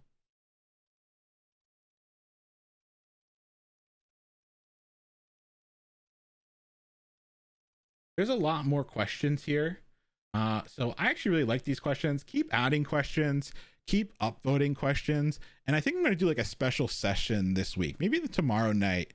I might just play Pokemon and answer your freelancing questions or something weird, just because there's a lot of them. And we're going to answer more during office hours. But if folks want to keep asking more freelancing questions, I think we'll just create like a time to answer those questions. So I'll probably go live like either, probably tomorrow or Friday. And we'll just go through rest of these questions. Thoughts on Gen 9? I'm all for it. I'll always play a mainline game. But yeah, so we'll find a time to answer more of these questions. This Sunday, we're going to do a more like in-depth office hours.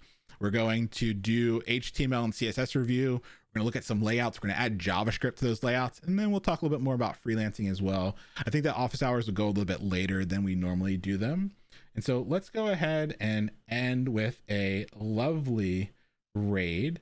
We like to spread some love, some positivity. If you haven't given them a follow, give them a follow, give them some likes, and then I will see you all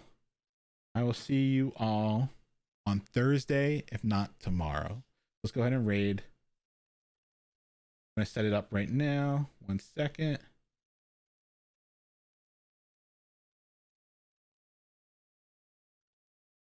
Already. Ooh, let's see. All right, Hiccup Interactive is live. They're an amazing developer. They also do like game development. So let's go ahead and give them a raid. Remember, you get extra channel points for doing the raid. I'll see you all over there. Have a good rest of your night. Hope you're excited to start freelancing. Let's do a raid. Thank you, everyone. Hope you had a great night. See you over there.